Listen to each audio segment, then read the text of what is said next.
እሺ ቴንክ ዩ አመሰግናለሁ። እሺ አመሰግናለሁ። አይ ቲንክ አሁን 2 ሰዓት ከ03 ነው። ደቂቃ እንትን ማለት ትችላለህ። እኔ ጋር ታይመር ልታስጀምርና ድምጹን አይ ቲንክ እንዲጮህ አደርጋለሁ። አንተም ግን 15 ደቂቃ ይዘህ እንትን ትላለህ። እኔ የወንጌላዊ አማኝ ነኝ።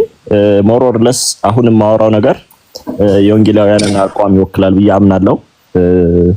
እያንዳንዱ ግን የማነሳቸውን ነገሮች ወይ ደግሞ እዚህ ቦታ ላይ የማደርጋቸው ነገሮች ሁሉ ወንጌላውያንን ይወክላል ማለት አይደለም። ግን ቤዚክሊ ርዕሱ ኢየሱስ ከድንግል ማርያም ስጋ ነስቷል ብዬ የምከራከረው ክርክር የወንጌላውያንን አቋም በትክክል የሚያሳይ ነው። ኃላፊነቱን እኔ ነኝ የምወስደው ማለት ነው። እዚህ ላይ ምናልባት ለሚፈጠረው ነገር እኔ ሙሉ ኃላፊነቱን ወስዳለሁ። እንደ ወንጌላዊ አማኝ ነው እዚህ ጋር የቀረብኩት። ራሴን ወክዬ ብቻ አይደለም እናንተንም ወክዬ ስለቀረብኩኝ በደንብ ጌታ በረዳኝ በደንብ እምነቴን ፕሬዘንት ለማድረግ ሞክራለሁ። መጀመር እንችላለን። ዶክተር ተስፋጽዮን ምን አልክ? አሁን መጀመር እንችላለን። ልክ እኔ ሳወራ ኖይዝ እንዳይኖረው ታይመር መሰየም ትችላለህ። ታይመር እንትን እላለሁ። ግን አንተም ደግሞ ራስህ ጋር ሰዓት ያዝና አስቆመኝ። እሺ በቃ 2 ሰዓት ከ5 ነው አሁን። እኔ እዚህ አስጀምራለሁ። ድምጽ ያሰማል። እኔ እያየው ነው። ግን እንኬዝ አንተም አስቆመኝ። ችግር የለውም። እና ማይክን ሚውት አድርገህ በደንብ ተከታተል። ኦኬ እሺ አንድ ጊዜ እሺ ውይይታችንን ጸልየን እንጀምራለን። ልክ ከዚህ ቀደም እንደምናደርገው ጌታ እግዚአብሔር ሆይ ይህንን ጊዜና እድል ስለሰጠን እጅግ አድርገን እናመሰግናለን። ይህንን ውይይት ለመከታተል ለመታደም የመጡትን ሁሉ አንተ አእምሯቸውን ባርክላቸው። እኔም የምናገረው ነገር በማስተዋል መናገር እንድችል ጥበብና ማስተዋልን ስጠኝ። ይሄ ውይይት አንተ የምትከብርበት በወንጌል ሰዎች ማመን የሚችሉበትን እድል እንዲሰጥ አደራ ላንተ አሳልፌ እሰጣለሁ። ክብርና ምስጋና ሁሉ ላንተ ይሁን። በጌታችን በኢየሱስ ክርስቶስ ስም ይህን ጸሎት እንደሰማ አምናለሁ። አሜን። እሺ የዛሬው ርዕስ እንግዲህ ሰማያዊ ስጋ የሚለውን ነው። እንግዲህ ይሄ ላይ እኔ ሰማያዊ ስጋ አስተምሮ መጽሐፍ ቅዱሳዊ አይደለም፣ ምንም አይነት የመጽሐፍ ቅዱስ ድጋፍ የለውም። ምንም አይነት የመጽሐፍ ቅዱስ ድጋፍ የለውም ብቻ ሳይሆን ምንም አይነት አመክንያዊም እንኳን ማስረጃ ማቅረብ የማይቻልለት እንዲሁም ደግሞ በቤተክርስቲያን ታሪክም የተወገዘ ወይንም ደግሞ በቤተክርስቲያን ታሪክም ተቀባይነት የሌለው በቤተክርስቲያን ታሪክም ተቀባይነት የሌለው የስህተት ትምህርት እንደሆነ መጽሐፍ ቅዱስ ከቤተክርስቲያን ታሪክ የምንረዳው ትምህርት ነው ብዬ አምናለሁ። ስለዚህ ሰማያዊ ስጋን የማልቀበልበትን መሰረታዊ ምክንያት አቀርባለሁ ማለት ነው። ግን የሰማያዊ ስጋን አስተምሮ መጀመሪያ አልቀበልም ስል አቋሚ ምን ማለት እንዳልሆነ ግልጽ ላድርግ አይደለ? ምን እያልኩ እንዳልሆነ በደንብ ለእናንተ ግልጽ ማድረግ አለብኝ። ኦኬ አቋሜ የኢየሱስ ስጋ ከሰማይ አይደለም በሚለው ውስጥ እያልኩ ያለሁት ነገር አንደኛው ነገር ኢየሱስ እንደኛ ልክ ኃጢአተኛ ተፈጥሮ አለበት እያልኩኝ አይደለም። ይሄንን በደንብ እናንተም እንድትሰሙኝ እፈልጋለሁ። ኢየሱስ ክርስቶስ ልክ እንደኛ ያለ ኃጢአተኛ ተፈጥሮ አለው እያልኩኝ አይደለም። የመጀመሪያው እሱ ነው። ሁለተኛ ላይ ደግሞ ኢየሱስ ክርስቶስ ከሰማይ የመጣ አይደለምም እያልኩ አይደለም። ኦኬ ስለዚህ ሰማያዊ ስጋን አስተምሮ ስቃወም ኢየሱስ ከሰማይ አልመጣም ወይንም ደግሞ ከዘላለም የነበረው እርሱ ከድንግል ማርያም ተወለደ እያልኩኝ ነው እንጂ መነሻው ከማርያም ነው እያልኩኝ አይደለም። ወይንም ደግሞ ከማርያም ተፈጠረ እያልኩኝ አይደለም። እርሱ ዘላለማዊ እንደመሆኑ መጠን በሰውነቱ ከማርያም ተወለደ እያልኩኝ ነው። ሌላኛው ነገር ደግሞ አምላክ የነበረው እርሱስ ወደ ሰውነት ተለወጠም እያልኩ አይደለም። ይሄንን በደንብ ስሙኝ። አምላክ የነበረው እርሱ ወደ ሰውነት ተለወጠም ብዬ እያልኩ አይደለም ማለት ነው። ታዲያ ጌታ ኢየሱስ ከድንግል ማርያም ስጋ ነስቷል ስልስ ምን እያልኩኝ ነው ካልን እንግዲህ እንደምታውቁት እውነተኛ ሰው የሚገኘው ከሰው እንደሆነ እናውቃለን አይደለ? ስለዚህ ጌታችን ኢየሱስ ክርስቶስ ሰው ነው ካልን ኦኬ የተገኘው ያንን ሰብአዊ ባህሪውን ያገኘው ከማርያም ነው እያልኩኝ ነው። ኦኬ በሁለተኛ ደግሞ እነዚህ ነገሮች ሁሉ በቤተክርስቲያን ታሪኮች ውስጥም በትክክል ማቅረብ እንችላለን። የቤተክርስቲያን ታሪክ ወይንም ደግሞ የቤተክርስቲያን የእምነት አንቀጾችን በትክክል እያመጣን እዚህ ጋር መጥቀስ እንችላለን። ለምሳሌ እዚህ ላይ የኬልቄዶኑን የእምነት መግለጫ ማንሳት እንችላለን። የቤልጂኩን የእምነት መግለጫ ማንሳት እንችላለን። የዌስት ሚኒስተር የእምነት መግለጫ ማንሳት እንችላለን። በተለይም ኋላ ላይ የጠቀስኳቸው የቤልጂክ የእምነት መግለጫና የዌስት ሚኒስተር የእምነት መግለጫ፣ የለንደን ባፕቲስት ኮንፌሽን ኦፍ ፌዝ፣ እነዚህ ሶስቱ ሂስቶሪካል ወይንም ደግሞ ክላሲካል ፕሮቴስታንቲዝም ውስጥ የምንጠቀማቸው የእምነታችን መግለጫዎች ናቸው። በእነዚህ የእምነት መግለጫዎቻችን ሁሉ ኢየሱስ ክርስቶስ ከድንግል ማርያም ስጋን እንደነሳ፣ ኢየሱስ ክርስቶስ ከድንግል ማርያም ስጋን እንደተካፈለ እናምናለን ማለት ነው። ስለዚህ አሁን እያመንኩ ያለሁት አሁን ፕሬዘንት እያደረግኩ ያለሁት አስ ፕሮቴስታንት አስ ኢቫንጀሊካል አማኝ እንደመሆኔ መጠን ኦኬ ክላሲካል ፕሮቴስታንቲዝም የሚናገረው ነገር እየተናገርኩ ነው። እንዲሁም ደግሞ ታሪካዊ ክርስትናውንም ደግሞ ስናስብ ይህንን በኬልቄዶን የእምነት መግለጫ ላይ በግልጽ ኢየሱስ ክርስቶስ ከድንግል ማርያም ስጋን እንደነሳ ወይንም ደግሞ ኢየሱስ ክርስቶስ በመለኮታዊ ባህሪው ከአብ ጋር አንድ እንደሆነ ፍጹም ሰው በመሆኑ ደግሞ ከኛ ጋር አንድ ነው የሚለውን የኬልቄዶኑን የእምነቱን መግለጫ ሪአፊርም አድርጌ እንዲሁም ደግሞ በኒቂያ የእምነት መግለጫ ላይ ያለውን ያንኑ በመጥቀስ የምከራከረው ስለሆነ የእኔ ክርክር ድንገት አሁን የተፈጠረ የግል እምነቴ ሳይሆን በቤተክርስቲያን ታሪክ በክላሲካል ፕሮቴስታንቲዝም ውስጥ ያለ የነበረ አቋም መሆኑን ለእናንተ ግልጽ ማድረግ ፈልጋለሁ። ዛሬ የምንከራከረው ክርክር ውስጥ መጽሐፍ ቅዱሳዊ የሆነውን እውነታ ላስቀምጥላችሁ። መጽሐፍ ቅዱስ ስለ ጌታችን ኢየሱስ ክርስቶስ ሰብአዊ ባህሪ ወይንም ደግሞ ሂዩማን ኔቸር ምን ይላል ያለን እንደሆነ መጽሐፍ ቅዱስ በሉቃስ ወንጌል ምዕራፍ 1 ከቁጥር 41 እስከ 43 ላይ ኤልሳቤጥ በመንፈስ ቅዱስ ተሞልታ የመሰከረችው ምስክርነት እናገኛለን። ኦኬ ኤልሳቤጥ በመንፈስ ቅዱስ ተሞልታ ምን ብላ መሰከረች ካልን ድንግል ማርያም ወደ እርሷ ስትመጣ አይታ የጌታዬ እናት ወደ እኔ ትመጣ እንዴት ትችላለች በማለት ስትናገር እናያለን። ይህንን ብቻ ሳይሆን የማህፀንሽም ፍሬ የተባረከ ነው ስትል እናያለን። በነገራችሁ ላይ የማህፀን ፍሬ ብሎ በመጽሐፍ ቅዱስ ውስጥ ከአብራክ አለመካፈል የሚል ሐሳብ ቤትም ቦታ እናገኝም። ስለዚህ ጌታችን ኢየሱስ ክርስቶስ የማርያም የማህፀኗ ፍሬ ነው፣ ከማርያም ማህፀን የተገኘ ነው። ይሄንን ደግሞ ኤልሳቤጥ በመንፈስ ቅዱስ ተሞልታ የተናገረችው ስለሆነ ፍጹም እውነተኛ እንደሆነ እናምናለን። ስለዚህ አንድ ሰው በመንፈስ ቅዱስ ተሞልቶ የኤልሳቤጥን ምስክርነት የሚቀበል ከሆነ ሰማያዊ ስጋ የሚለው ትምህርትን በቀላሉ ሪጀክት ማድረግ ይችላል። ለምን? ምክንያቱም ግልጠተ መንፈስ ቅዱስ አይደለም፣ ወይንም ደግሞ የመንፈስ ቅዱስ መገለጥ የተሸከመ አይደለም። የመንፈስ ቅዱስ መገለጥ የተሸከመው የትኛው ነው ካለን ድንግል ማርያም የጌታችን የኢየሱስ ክርስቶስ በሰብአዊ ባህሪው ምክንያት የማህፀንሽ ፍሬ የመባሏ ነው። እርሱ ብቻ አይደለም። ኦኬ ሮሜ ምዕራፍ 9 ቁጥር 5 ላይ እንደዚህ ይላል፣ አባቶችም ለእነርሱ ናቸውና ከእነርሱም ክርስቶስ በስጋ መጣ ይላል። በደንብ አድርጋችሁ ስሙኝ። አባቶችም ለእነርሱ ናቸው። እነርሱ የተባሉት በሮሜ ምዕራፍ 9 ቁጥር 3 መሰረት እነርሱም እስራኤላውያን ናቸው ይላል። ኦኬ እነርሱ እስራኤላውያን፣ አባቶችም ከእነርሱ ነው የተገኙት። እንዲያ ከሆነ እነዚህ እስራኤላውያን የተባሉት አባቶችም የእነርሱ ናቸው። ከእስራኤላውያን ደግሞ ክርስቶስ በስጋ መጣ ይላል። ክርስቶስ የመጣበት ያ የእስራኤላውያን ስጋ ሰማያዊ ካልሆነ የኢየሱስም ስጋ ሰማያዊ ነው ልንል አንችልም።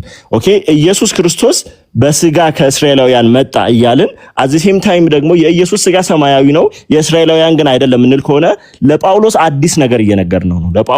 ጳውሎስ የማያውቀውን ነገር እየተናገርን ነው። መጽሐፍ ቅዱስ እግዚአብሔር ከሴት የተወለደው ልጁን ላከ በማለት ይናገራል። በነገራችሁ ላይ ቅድስት ድንግል ማርያም ኢየሱስን ወለደች ብቻ አይደለም ጸንሳ ወለደች ነው የሚለው። በሉቃስ ወንጌል ምዕራፍ 1 ላይ ይሄንን እናገኛለን። በሉቃስ ወንጌል ውስጥ ድንግል ማርያም ጸንሳ ከወለደች በደንብ አድርጋችሁ ስሙኝ።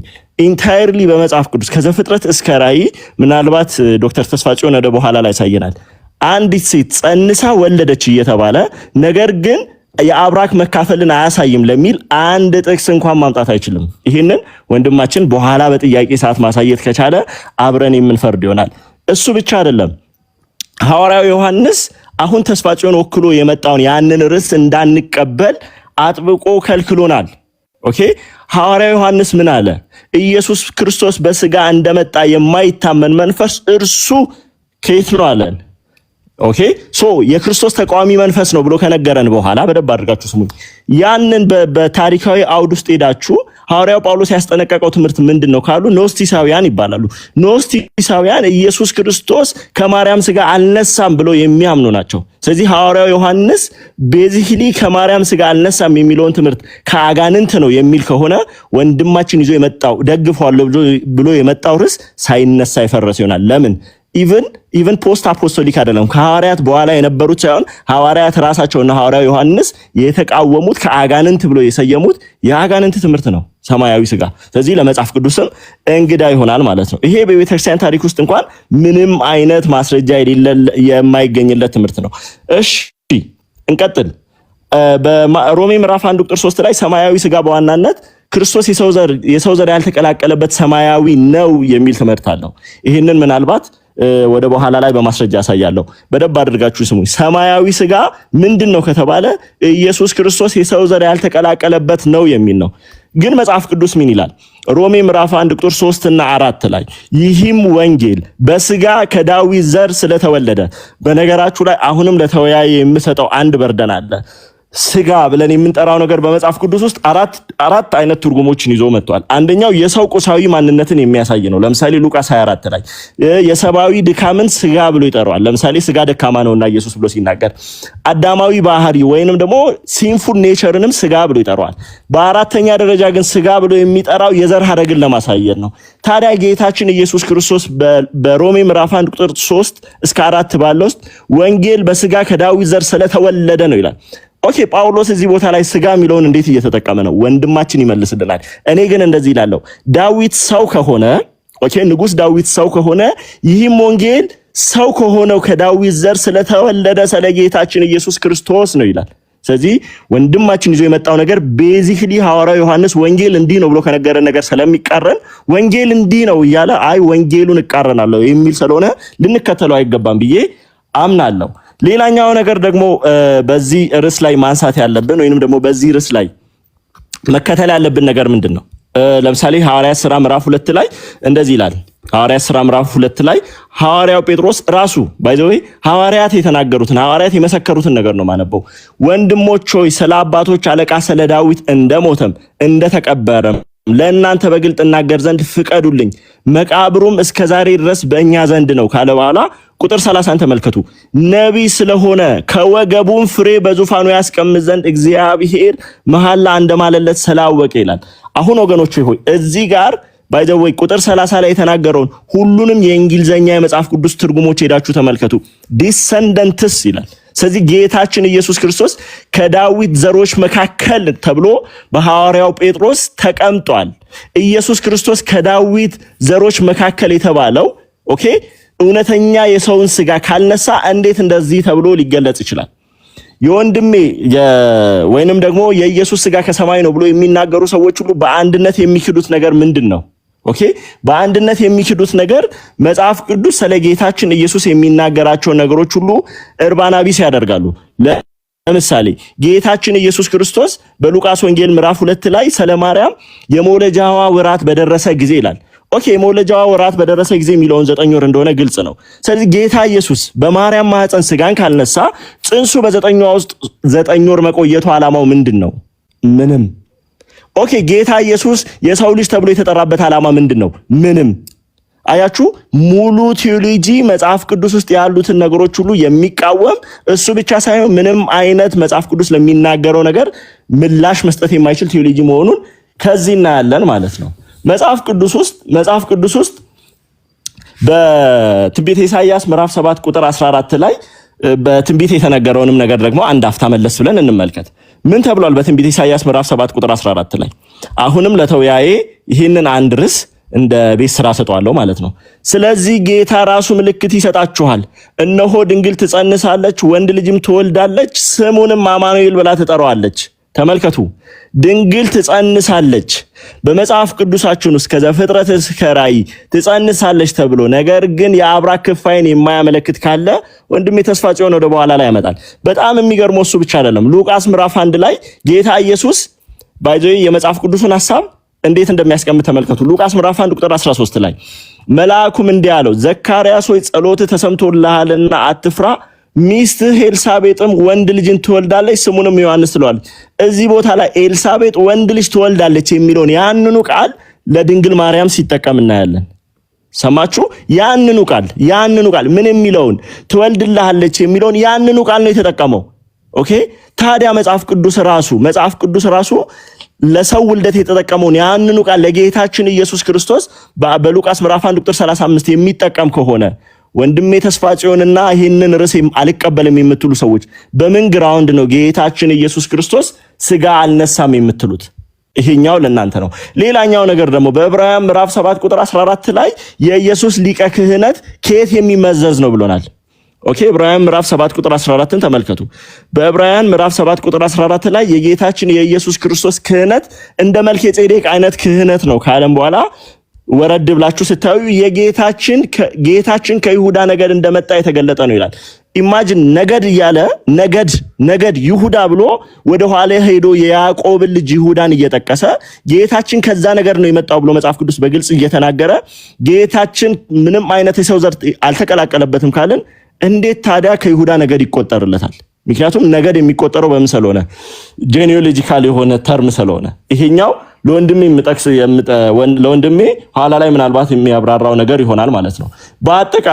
በአጠቃላይ መጽሐፍ ቅዱሳዊውን የሆነውን ሐሳብ ስንመለከት ጌታችን ኢየሱስ ክርስቶስ ከድንግል ማርያም ስጋ ስለነሳ ጌታችን ኢየሱስ ክርስቶስ ፍጹም ሰው በሆነበት በዛ መንገድ በዕብራውያን ምዕራፍ 2 ቁጥር 14 ላይ አንድ ጊዜ እሱን ጥቅስ ለመጨረሻ ጊዜ ላንብብና አጠቃልላለሁ። እንደዚህ ይላል፣ ተመልከቱ።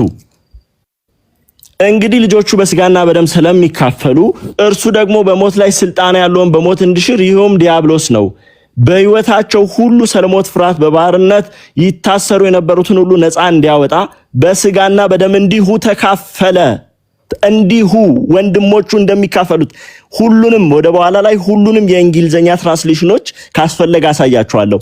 ላይክዋይዝ እነሱ እንደተካፈሉት እርሱ ተካፈለ ይላል። እሱ ብቻ አይደለም። ቁጥር 17 ላይ ጊዜ ታይም 35 ሰከንድ አለኝ። 35 ሰከንድ አለኝ። አንተ ጋር ካውንት ያደረገ ነው።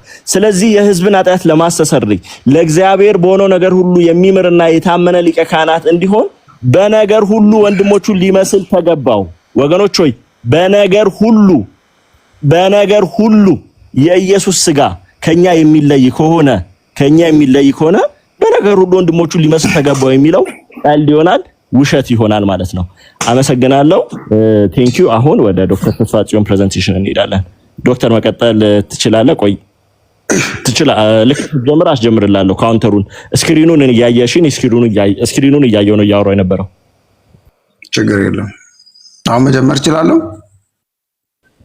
አዎ ጀምር። እኔ አስጀምርላለሁ ካውንተሩን። እሺ። እንደ አካሄድ ማለት ነው። አንዳንድ ተርሚኖሎጂዎችን ከተነጋገርነው አንግል አንጻር አለ አይደል ተቀባይነት ለማግኘት ወይንም አዚፍ ኢንፍሉዌንስ ለመፍጠር በሚያስመስል ደረጃ አንዳንድ መጽሐፍ ቅዱሳዊ ያልሆኑ ተርሚኖሎጂዎችን ባትጠቀም ጥሩ ነው። ላይክ አጋንንታዊ ነው እንዲሆነ ትምህርት ነው እንደዚህ የሚከተሉት አንበልና ቅድም መጀመሪያም በዛ ተስማምተን ስለነበር አብሶሉትሊ ስፒሪቹዋል በሚመስል መልክ ዲስከስ እናደርግ። ምክንያቱም this is not debate by the way, this is discussion. what type of discussion? መንፈሳዊ ዲስከሽን ነው። ስለዚህ ምንም አይነት ነቆራዊ የሆኑ ቋንቋዎችን ባንጠቀም ጥሩ ነው። እኔም ከተጠቀምኩ አርመኝ። ወደ ጉዳይ እገባለሁ። ሰማያዊ ስጋ ከትርጉሙ ነው ይሰማል። ቆይ እንትኑ ይጀምርልህ። አዎ ግን ደቂቃውን 15 ላይ ያድርጉልህ፣ ላንተ ያድርጉልህ ብዬ ነው። ኦሬዲ አንተ ሌላ ነገር ስታወራ ደቂቃ እንትን ስላለ እንደገና 15 ላይ ላድርግልህ አንዴ። ችግር የለም ኮምፐንሴት አደርገዋለሁ። እኔ እዚህ ዝናብ እየዘነበ ስለሆነ ጮኬ ባወራ የሚረብሸው ሰው አለ? ምንም ችግር የለም፣ እንደፈለክ አሁን መጀመር ትችላለህ። ትንሽ ዝናብ አለ። ኦኬ፣ ከትርጉም እንነሳ። ምናልባት ቅድም ትርጉሙ ላይ ትንሽ ሰማያዊ ስጋ ስንል ከሰማይ ዱብ ብሎ የመጣ ስጋ ማለት አይደለም። እኛ ሰማያዊ ስጋ ነው ስንል እያወራን ያለነው ስለ ስጋው ጀነሲስ ነው። ዘ ኦሪጂን ኦፍ ዘ ፍሌሽ፣ የስጋው ስሪት ምንድነው ነው። ስለ ስሪቱ ነው እንጂ የምናወራው ከሰማይ ዱብ ብሎ ማርያም ማህፀን ውስጥ ገባ እያልን አይደለም። ስለዚህ የስጋው ስሪት ኦሪጂኑ ጀነሲሱ መለኮታዊ ነው፣ ሰማያዊ ነው። ከምድር አፈር ጋር ግንኙነት የለውም፣ አልተደበላለቀም፣ አልተነካካም፣ አልተጨመላለቀም። ይሄ የወደቀ የአዳም ስጋ ነው። በወደቀው ስጋ አይደለም የዳነው ነው። ስለዚህ ስጋው ስሪቱ ሰማያዊ ነው፣ ከሰማይ ነው፣ ከመለኮታዊ ቃል ነው የተሰራው። ቃል ነው ስጋ የሆነው። ዮሐንስ ወንጌል 1:14 ላይ ቃልም ስጋ ሆነ ስለሚል ቃል ስጋ ነሳ አይልም። ቃል ስጋ ለመሆንም ገባ አይልም። በፕሮሰስ አይደለም የሆነው፣ ቃሉ ስጋ ነው የሆነው። አንድ የሰው ዘርን ብናይ ስጋ መች ነው የሚፈጠረው? ከአንድ ወር በኋላ ነው። የወንድ ዘር ፍሬ ከገባ በኋላ ያ የወንድ ዘር ፍሬ ከሴቷ እንቁላል ጋር ይዋሃዳል። ከዛም በኋላ ዛይጎት የሚባል ነገር ይፈጠራል። ያ ዲቫይድ እያደረገ ብቻ ፍሌሽና አጥንትና ስጋ የሚፈጠረው ከአንድ ወር በኋላ ነው። ያንን ፕሮሰስ ያ ስጋ በማርያም ማፀን ውስጥ ማደጉን ነው የምናውቀው እንጂ ያ ስጋ ከማርያም ማፀን የወሰደው ነገር እንዳለ መጽሐፍ ቅዱስ አይናገርም። ይህ ማለት ግን የኢየሱስ ክርስቶስ ስጋ ከኛ ስጋ ጋር በብዙ መልኩ ይመሳሰላል። በጣም ብዙ የሚያመሳስለው ነገር አለ። አይደንቲካል አይደለም ነው እያልን ያለነው። እኩያችን አናድርገው ነው። ምንም እንኳን ሲሚላር ቢሆንም አይደንቲካል ነው ብለን 100% ምንም ልዩነት የለውም ልንል አንችልም። ትልቁ ልዩነት የኃጢአት ልዩነት ስለሆነ ማለት ነው። ስጋው ላይ ኃጢአት የለም። በቃ የሰው ስጋ ለብሶ ኃጢአት የማይሰራ ሰው የለም። ሮሜ 8:6 ስጋ ለእግዚአብሔር ሕግ አይገዛም መገዛትም ተስኖታል ይላል። የፈለገ መንፈስ ቅዱስ ቢኖርብህ የፈለከውን ብትጾም ብትጸልይ ከስጋ ኃጢአት ነፃ ልትወጣ አትችልም ነው። በአይንህ ባትሰራ በጆሮ ትሰራለህ፣ በጆሮ ባትሰራ በእግር ኃጢአት ትሰራለህ፣ በእግር ኃጢአት ባትሰራ በአንደበትህ ኃጢአት ትሰራለህ። ከኃጢአት ነፃ ልትሆን አትችልም። አዳማዊ ስጋ ይዘን ከኃጢአት ነፃ ልንሆን አንችልም ነው። ከዛ በፊት ግን ትንሽ ብሉይ ኪዳን ላይ ስለዚህ የኢየሱስ ክርስቶስን ስጋ በብዙ መልክ ያገናኘዋል። ጥላ አለ ላይ አሁን ብዙ ጊዜ ትልልቅ ክስተት በአዲስ ኪዳን ሲከሰት ቀድሞ ብሉይ ኪዳን ላይ ጥላ አለው። ለምሳሌ የኢየሱስ ክርስቶስ ስጋ ከመና ጋር ተገናኝቷል። ከሰማይ የወረድኩ እንጀራ ነኝም ብሏል ኢየሱስ ክርስቶስ ከመና ጋር እያገናኘ ማለት ነው። መና እንዴት ነው የተገናኘው ከክርስቶስ ስጋ ጋር? ምንድነው ትርጉም? እግዚአብሔር ለምንድነው ከምድር ጤፍ እንጀራውን ያላዘጋጀው? ከሰማይ በቀጥታ አዘጋጅቶ ያወረደው ለምንድን ነው? ሊመጣ ስላለው የክርስቶስ ስጋ አመልካች ነው። ከምድር ምንም ነገር እንዳልተወሰደና እንዳልተነካካ የሚገልጽ ነው የመና እንትን። ሁለተኛው ደግሞ የፋሲካ በግ ይለዋል። አንደኛ ጴጥሮስ 1:18 ላይ ነውር የሌለበት የፋሲካ በግ ይለዋል ኢየሱስ ክርስቶስን። ይሄንን የሚያገናኘው ከዘጸአት ምዕራፍ 12 ከቁጥር 5 ጋር ነው። ነውር የሌለበት ይሁን ይላል። ለምንድን ነው በጉ ነውር የሌለበት የሚሆነው? ለመስዋዕት የሚቀርብ በግ ስለሆነ ነው። መስዋዕት ወደ እግዚአብሔር ሲቀርብ ወይም ኃጢአት የሚያስተሰርይ መስዋዕት ንጹህ መሆን አለበት ተብሎ ይታሰባል።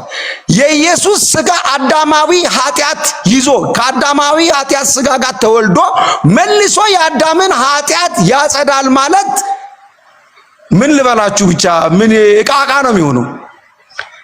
ከኃጢአት ነፃ የሆነ ስጋ ነው። ለዛ ነው የውርስ ኃጢአት በአዳማዊ ኃጢአት ይዘን የመጣነውን ኃጢአት ሙሉ ለሙሉ ሊደመስስ የቻለው ከአዳማዊ ኃጢአት ጋር ከአዳማዊ ስጋ ጋር ንክኪ ስለሌለው ነው። ሁለተኛ ኢሳይያስ ምዕራፍ 53 ቁጥር 2 ላይ እንደ ቡቃያ ከደረቅ መሬት ወጣ ይላል። ደረቅ ብሎ ነው። አሁን ደረቅ መሬት ምንድነው ነው? አሁን ስፒሪቹዋሊ ነው ማየት ያለብን። ከሰው ዘር ውጭ ሆነ ማለት ነው። ደረቅ መሬት ማለት አሁን ደረቅ መሬት በኖርማሊ ማለት ነው ዘር ሊሰጥ አይችልም። የማርያም ማህፀን ደረቅ ማህፀን ነው። አልረጠበም። ሌላ የወንድ ዘር አልገባበትም። ከዛ የደረቅ ማህፀን ነው ይሄ ስጋ የተዘጋጀው። ስለዚህ ከምንም ነገር ንክኪ የለውም ለማለት ነው። ሁለተኛ ደግሞ የኛን ስጋና የኢየሱስ ክርስቶስን ስጋ ምንድነው ልዩ የሚያደርገው ሲባል አንደኛ ከሰማይ የወረደ ሕያው ቃል ነው ስጋ የሆነው። ቃልም ስጋ ሆነ ስለሚል መጽሐፍ ቅዱስ ከምድር ዘር ንክኪ የለውም። በኋላ እንመጣበታለን። የቅድሞቹን ጥቅሶች አንተ ሜንሽን ያረካቸውን ከምን አንግል እንደተባሉ እናየዋለን። ስጋውን ከን የለውም። ኃጢአት ሰርቶ አያቅም። ኃጢአት ሰርቶን የማያቅ ስጋና ከኃጢአት ፈጽሞ ሊወጣ የማይችልን ከኃጢአት ጋር ተጣብቆ ያለን ስጋ ያውም ኤክስተርናል አሲስታንት ኖሮት መንፈስ ቅዱስ ተደምሮበት ጸሎት ተደምሮ አምልኮ ተደምሮበት በፍጹም ከኃጢአት ሊለየም ከማይችል ስጋ ጋር አምጥተን መጭመቅ አንችልም፣ የኢየሱስን ስጋ ማለት ነው። ሌላኛው ምናልባት በደንብ ዲስክራይብ ለማድረግ የኛ ስጋ ዲፋይን በተደረገበት ልክ የኢየሱስ ክርስቶስ ስጋ ዲፋይን አልተደረገም። መጽሐፍ ቅዱስ ኢየሱስን ቅዱስ ነው ይለዋል። ሉቃስ 1 ቁጥር 35 ላይ ቅዱስ የእግዚአብሔር ልጅ ይለዋል። ማርቆስ 1:24 ላይ ደግሞ አንተ ቅዱስ የእግዚአብሔር ልጅ ነህ ይላል። ቅዱስ የሚለው መለኮቱን ነው? ስጋውን ነጥሎ ነው? ስጋው ርኩስ ነው ማለት ነው? ዳዊት ደግሞ ሲናገር መዝሙር 55 ላይ እናቴ በኃጢአት ጸነሰችኝ፣ በአመፅ ጸነሰችኝ፣ በኃጢአትም ደግሞ ወለደችኝ ይላል። እንግዲህ ኃጢአት ያለው ጽንሱ ላይ ነው። አስባችኋል? ጽንሱ ላይ ኃጢአት አለ። ሲወለድም በአመፅ ነው የተወለደ የሰው ልጅ። የውርስ ኃጢአት አለ። በዲኤንኤ የሚተላለፍ የውርስ ኃጢአት አለ። ያ ኃጢአት የአመፅ ኃጢአት ነው።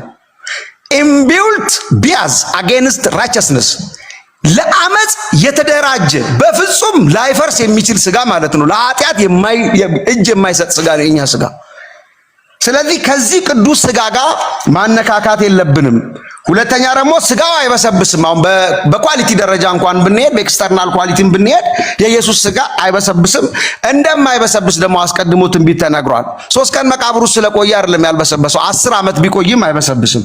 መዝሙር 16 ቁጥር 10 ላይ ስጋህም ቅዱስም መበስበስን ያይ ዘንድ አልወደድም ይላል ንጉሥ ዳዊት ሲናገር። ስለዚህ የማይበሰብስ ስጋ ነው። አጥንቱም ዳዊት ባይዘ ስለ ስጋው መበስበስ ብቻ ሳይሆን አጥንቱም እንደማይሰበር ተናግሯል። ስለዚህ ምንም እንኳን ሲሚላር ቢሆንም ስጋውና ስጋችን አይደንቲካል ግን አይደለም ነው የኛ አቋም።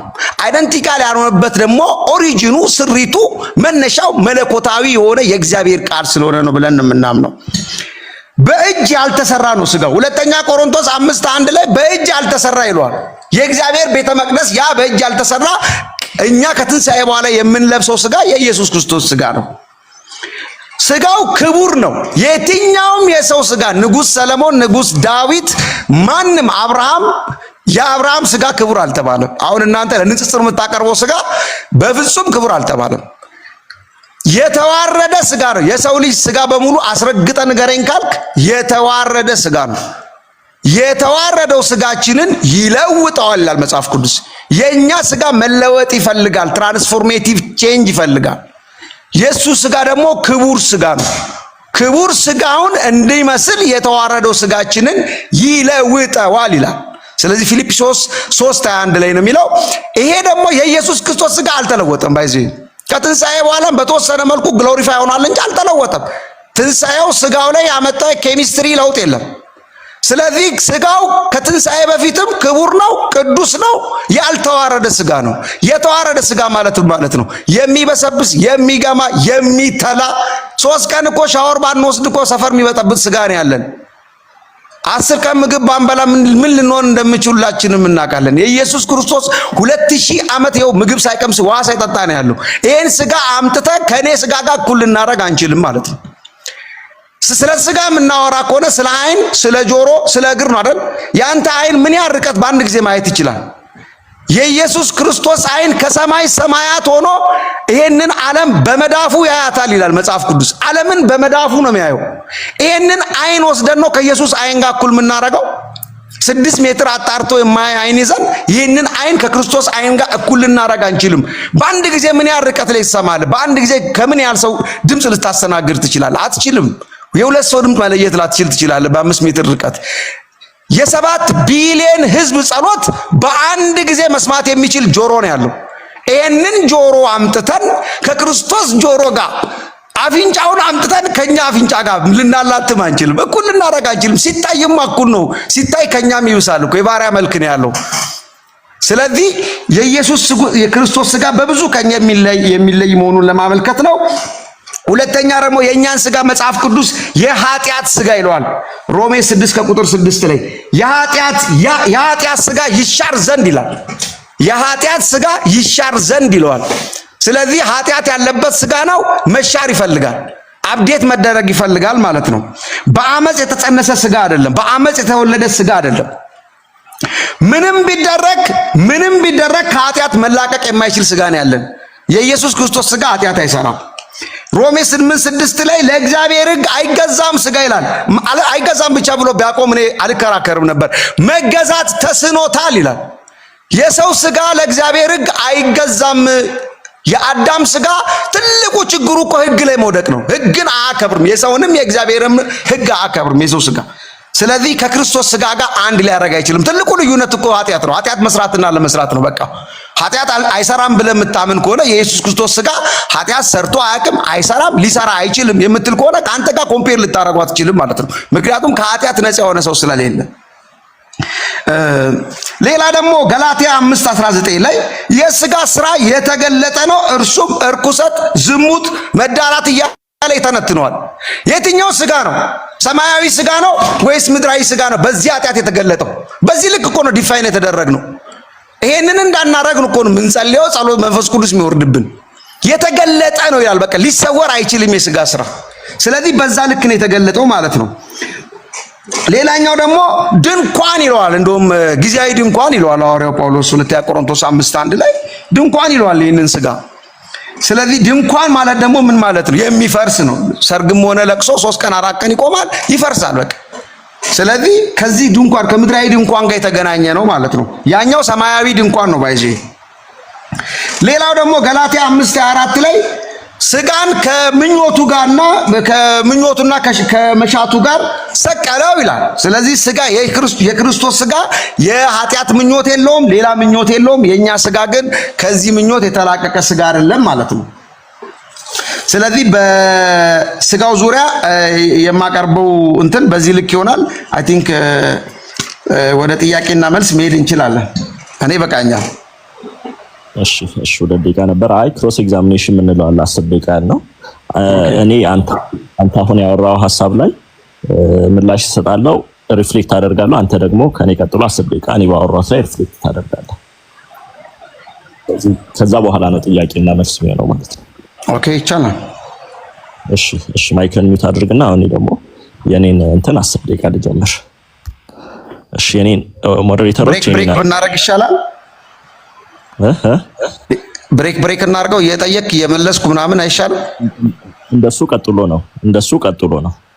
አሁን እንትን ነው ሪፍሌክት አደርጋለሁ። አንተ ያነሳው ሐሳቦች ላይ ልክ እንደ ኦፒኒንጉ ሪፍሌክት አደርጋለሁ። አንተ ደግሞ እኔ ካደረግኩ በኋላ ቅድም እንመጣበታለን ያልካቸው ፖይንቶች አሉ አይደል? እኔ ያወራኋቸውን እሱን አንተ ደግሞ እንትን ታደርጋለህ፣ ታፈርሳለህ ማለት ነው። ልክ አይደለም? ኦኬ ቴንክ ዩ ዶክተር።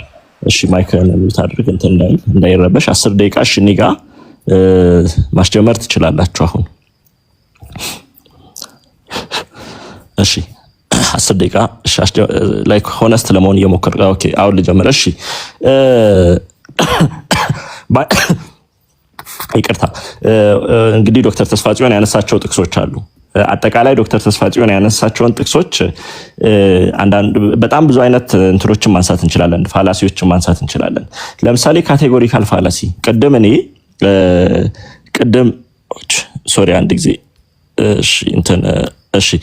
እኔ በውይይቱ መግቢያ ላይ ስጋን የተለያየ ትርጉም እንዳለው ነግሬያቸዋለሁ። ስለዚህ ሁሉንም አንድ አድርጎ ወይንም ኮቪኬት አድርጎ ኮቪኬሽን ፋላሲ የምንለውንም ኮሚት አድርጓል። ሁሉንም አንድ አይነት አስመስሎ ማውራቱ which is like basically እኔ ምን እያልኩ እንደሆነ አልተረዳም ማለት ነው። እሱን ተሳስቷል ብዬ ማስቀመጥ እችላለሁ ማለት ነው። ግን ቃል ስጋ ሆነ ማለት እኮ ቃል ተለወጠ ማለት አይደለም። ምክንያቱም መጽሐፍ ቅዱስ እዛው ዮሐንስ ወንጌል ምዕራፍ 1 ላይ ቃልም እግዚአብሔር ነበር ይላል አይደለ?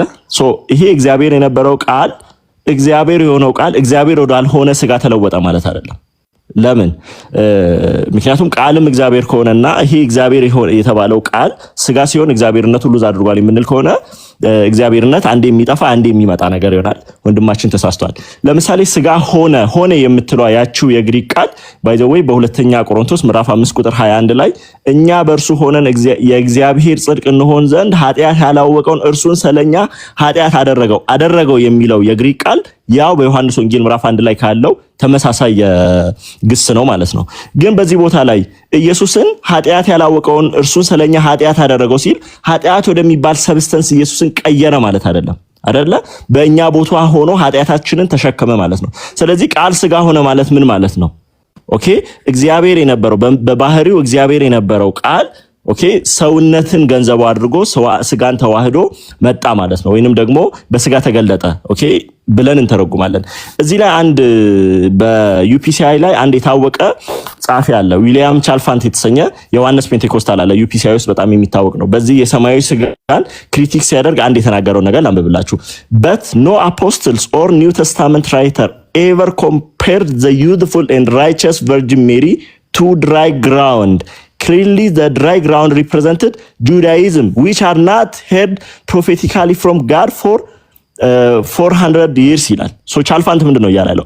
አንድም የብሉይ ኪዳን ሆነ የአዲስ ኪዳን አንድም ሐዋርያ ሆነ አንድም የአዲስ ኪዳን ጻፊዎች ትንቢተ ኢሳይያስ ምዕራፍ 53ን ጠቅሶ ቅድም ባይዘው ድንግል ማርያምን እንግዲህ ሲናገር ሰምታችኋል። ደረቅ መሬት ብሎ ሲናገር ሰምታችኋል። አንድም እንኳን እንደዛ ያለ የለም ብሎ የራሳቸው ኢየሱስ አብ ነው ብሎ የሚያምን ኢየሱስ አብም ወልድ መንፈስ ቅዱስም ነው ብሎ የሚያምን የራሳቸውን ሰው መጥቀስ እንችላለን ማለት ነው። ስለዚህ ምንም አይነት ማስረጃ የሌለው ነገር ነው። ደረቅ መሬት የሚለው ሜታፎሪካል ነው። ወደ በኋላ ላይም አንድም እንኳን ማስረጃ የለም። አንድም ማስረጃ የለም ባይዘው ወደ በኋላ ላይ እናያለን። ማስረጃ የሌለው ነገር እያወራ ስለሆነ መጽሐፍ ቅዱስ ውስጥ ባይዘው መጽሐፍ ቅዱስ ውስጥ በአንደኛ ቆሮንቶስ ምዕራፍ 15 ቁጥር 39 ላይ እንደዚህ ይላል። በአንደኛ ቆሮንቶስ ምዕራፍ 15 ቁጥር 39 ላይ ሐዋርያው ጳውሎስ ሲናገር ምን ብሎ ተናግሯል? እሺ ይሄኛውን በደንብ አድርጋችሁ ስሙኝ። እንዲህ ይላል አንድ ጊዜ ስጋ ሁሉ አንድ አይደለም፣ የሰው ስጋ ግን አንድ ነው። ስጋ ሁሉ አንድ አይደለም፣ የሰው ስጋ ግን ስንት ነው? ሁለት ነው። ኢየሱስ የሚባል ሰው አለ፣ ከዛ ደግሞ እኛ አለን። የኢየሱስና የኛ ስጋ ሁለት ነው አይልም፣ የሰው ስጋ ግን አንድ ነው ይላል። ስለዚህ ወንድማችን ሲምፕሊ ከኔ ጋር ብቻ ሳይሆን ከሐዋርያው ጳውሎስ ጋር ባይዘው መከራከርም እንደመፈለግ ነው እያደረገ ያለው። ሌላኛው ነገር ደግሞ ለምሳሌ ቃልም ስጋ ሆነ ወደሚለው ስንመለስ ስጋ የሚለው ባይዘው ኢንታየርሊ ሰውንም ሊያመለክት የሚችል ነገር ነው፣ ወይንም ደግሞ ሂዩማን ኔቸርንም ሊያመለክት የሚችል ነገር ነው። ኤፌሶን ምዕራፍ 6 ቁጥር 12 ላይ ቅዱስ ሐዋርያው ጳውሎስ ሲናገር እንዲህ ብሎ ተናግሯል። ሁላችሁ የምታውቁትን ጥቅስ ነው። ምዕራፍ 6 ቁጥር 12 ላይ መጋደላችን ከደምና ከስጋ ጋር አይደለምና ይላል። እዚህ ቦታ ላይ ደምና ስጋ እየተባለ ያለው የሰው ሁለንተና ነው፣ ሰውን የሚያመለክት ነገር። ስለዚህ ስጋ ሲባል ሙዳ ስጋ ማለት ማይገናኝ ነገር ነው። ስጋ ማለት ይሄ ሊትራሊ ቁስን ስጋ ብቻ ያሳያል ማለት ምንም አይነት መጽሐፍ ቅዱሳዊ ማስረጃ የለውም። ለምን ስጋ ስንል ቢያንስ 4 አይነት የስጋ ትርጉሞችን በመጽሐፍ ቅዱስ ውስጥ አይተናል። ወገናችን ግን ስጋ የሚለውን አንድ ጊዜ የኃጢአትን ባህሪ ሊያመለክት የሚችለውን አንድ ጊዜ ደግሞ ቁሱን ስጋ እያደረገስ ኢኮቬኬት ሲያደርግ ነበር። ይሄ በጣም ስህተት ነው፣ በጣም ቀላል ስህተት ነው። መጽሐፍ ቅዱስ እንግዲህ ማርያምን እሱ ደረቅ መሬት ብሎ ቢናገርም መልአኩ ገብርኤል ግን ምን ብሎ ተናግሯል? ሉቃስ ምዕራፍ 1 ቁጥር 35 ላይ እንደዚህ ይላል። መልአኩ መልሶ እንዲህ አላት፣ መንፈስ ቅዱስ በአንቺ ላይ ይመጣል፣ የልዑልም ኃይል ይጸልልልሻል። ስለዚህ ካንቺ የሚወለደው ከማን የሚወለደው? ካንቺ። እንግዲህ ቅድም ተመልከቱ፣ አይ ከሷ አይወለድም ምክንያቱም ደረቅ መሬት ናት አለ። ምንም ስኮላርሊ ማስረጃ የለም። ምንም አይነት ማስረጃ በሌለበት ቦታ ላይ ይህንን ተናግሯል። ግን መጽሐፍ ቅዱስ ምን ይላል? ከአንቺ የሚወለደው ቅዱሱ የእግዚአብሔር ልጅ ይባላል በማለት መጽሐፍ ቅዱስ በግልጽ ይናገራል። እንግዲህ ዮሐንስ ወንጌል ምዕራፍ 6ንም ለመጥቀስ ሞክሯል። በዮሐንስ ወንጌል ምዕራፍ 6 ላይ ጌታ ኢየሱስ እየተናገረ ያለው ነገር ስለምንድን ነው? ጌታ ኢየሱስ ለምሳሌ ቁጥር 37 ላይ ቁጥር 38 ላይ እንደዚህ ይላል፣ ፈቃዴን ለማድረግ አይደለም እንጂ የላከኝን ፈቃድ ለማድረግ ከሰማይ ወርጃለሁ ብሏል። ኢየሱስ ክርስቶስ ራሱ ከሰማይ መውረዱን የሚናገሩ ጥቅሶችን አምጥቶ ራሱ እንግዲህ ቅድም እንዳልኳችሁ ለምሳሌ በማብራሪያ ደረጃ ወንድማችን ሰማያዊ ስጋ ስንል ከሰማይ ዱብ ያለ አይደለም ብሏል። ኦኬ ከሰማይ ዱብ ያለ ስጋ ከሌለ በደንብ አድርጋችሁ ስሙኝ። ከሰማይ ዱብ ያለ ስጋ ከሌለ ኢየሱስ ከሰማይ መውረዱን የሚጠቅሱ ጥቅሶችን እያመጡ ሰማያዊ ስጋ ነው ማለቱ ስህተት ይሆናል። ኦኬ ስህተት ይሆናል። ኢየሱስ ተናጋሪው ቁጥር 38 ላይ ከሰማይ ወርጃለሁ ብሎ የሚናገረው ተናጋሪ እርሱ በሰማይ በአብ ዘንድ የነበረ ከአብ ጋር ይኖር የነበረው እርሱ ከሰማይ ወርዷል እንጂ ስጋ ከሰማይ ወረደ የሚል እሱም አያምንም። ታዲያ እሱ የማያምነውን ነገር ለምን ጠቀሰ? አላቅም። ሆነስትሊ ስፒኪንግ አላቅም።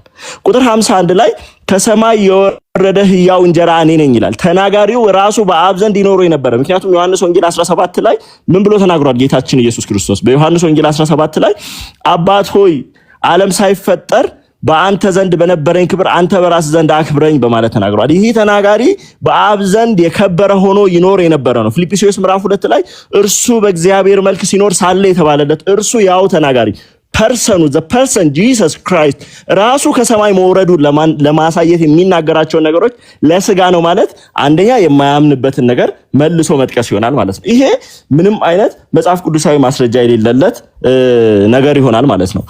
በነገራችሁ ላይ ማርያም እንግዲህ ቅድም ደረቅ መሬት ብሎ የሚናገረው ስለ ማርያም ነው ብሎ ነበር። ግን መግቢያ ላይ ስናገር ሰምታችሁ ከሆነ እንዴት ያለ መታደስ ነው! ሰው በመንፈስ ቅዱስ ሲሞላ ምን ብሎ ይናገራል? ተመልከቱ። ሰው በመንፈስ ቅዱስ ሲሞላ እንደዚህ ይላል። ኦኬ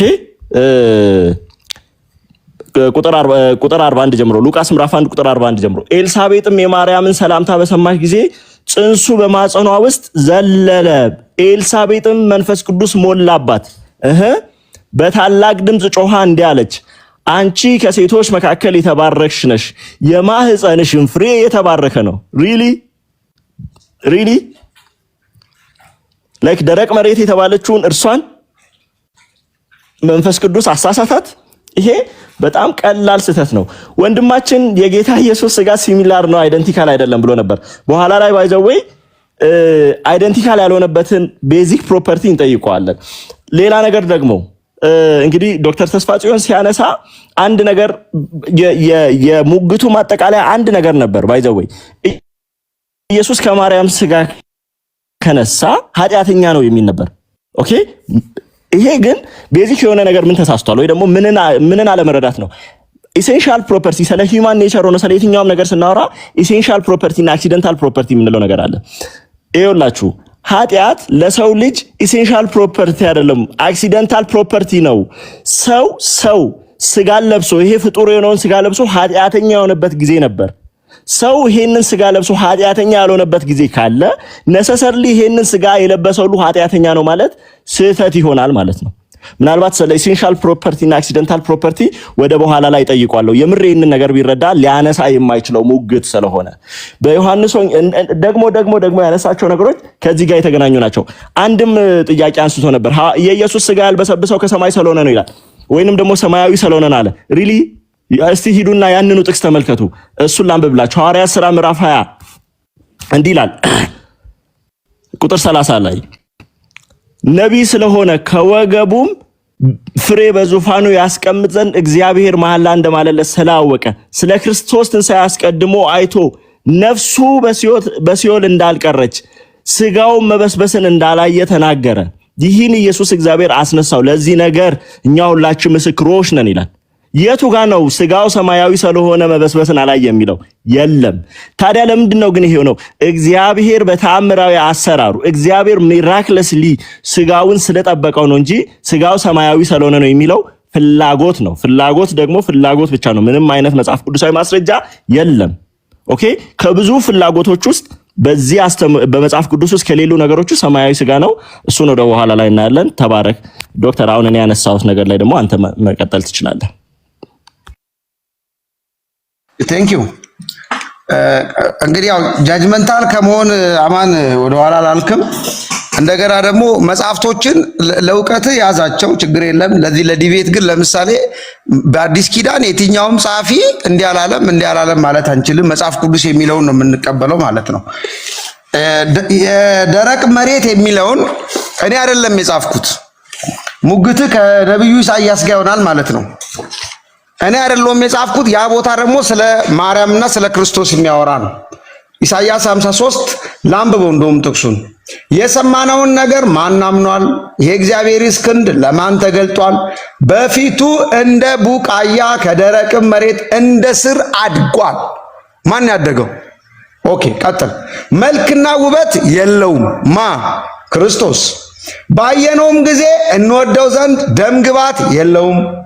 የተናቀ ከሰውም የተጠላ የሕማም ሰው ደዌንም የሚያውቅ ሰውን ፊቱን እንደሚሰውር የተናቀ እኛም አላከበርነውም።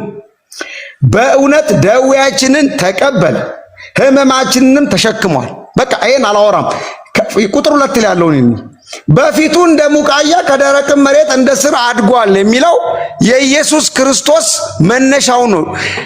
አንተ አሁን እኮ እያልክ ያለው እኮ በሳይንስም ብንሄድ እኮ በጣም መሳቂያ ነው የሚሆነው።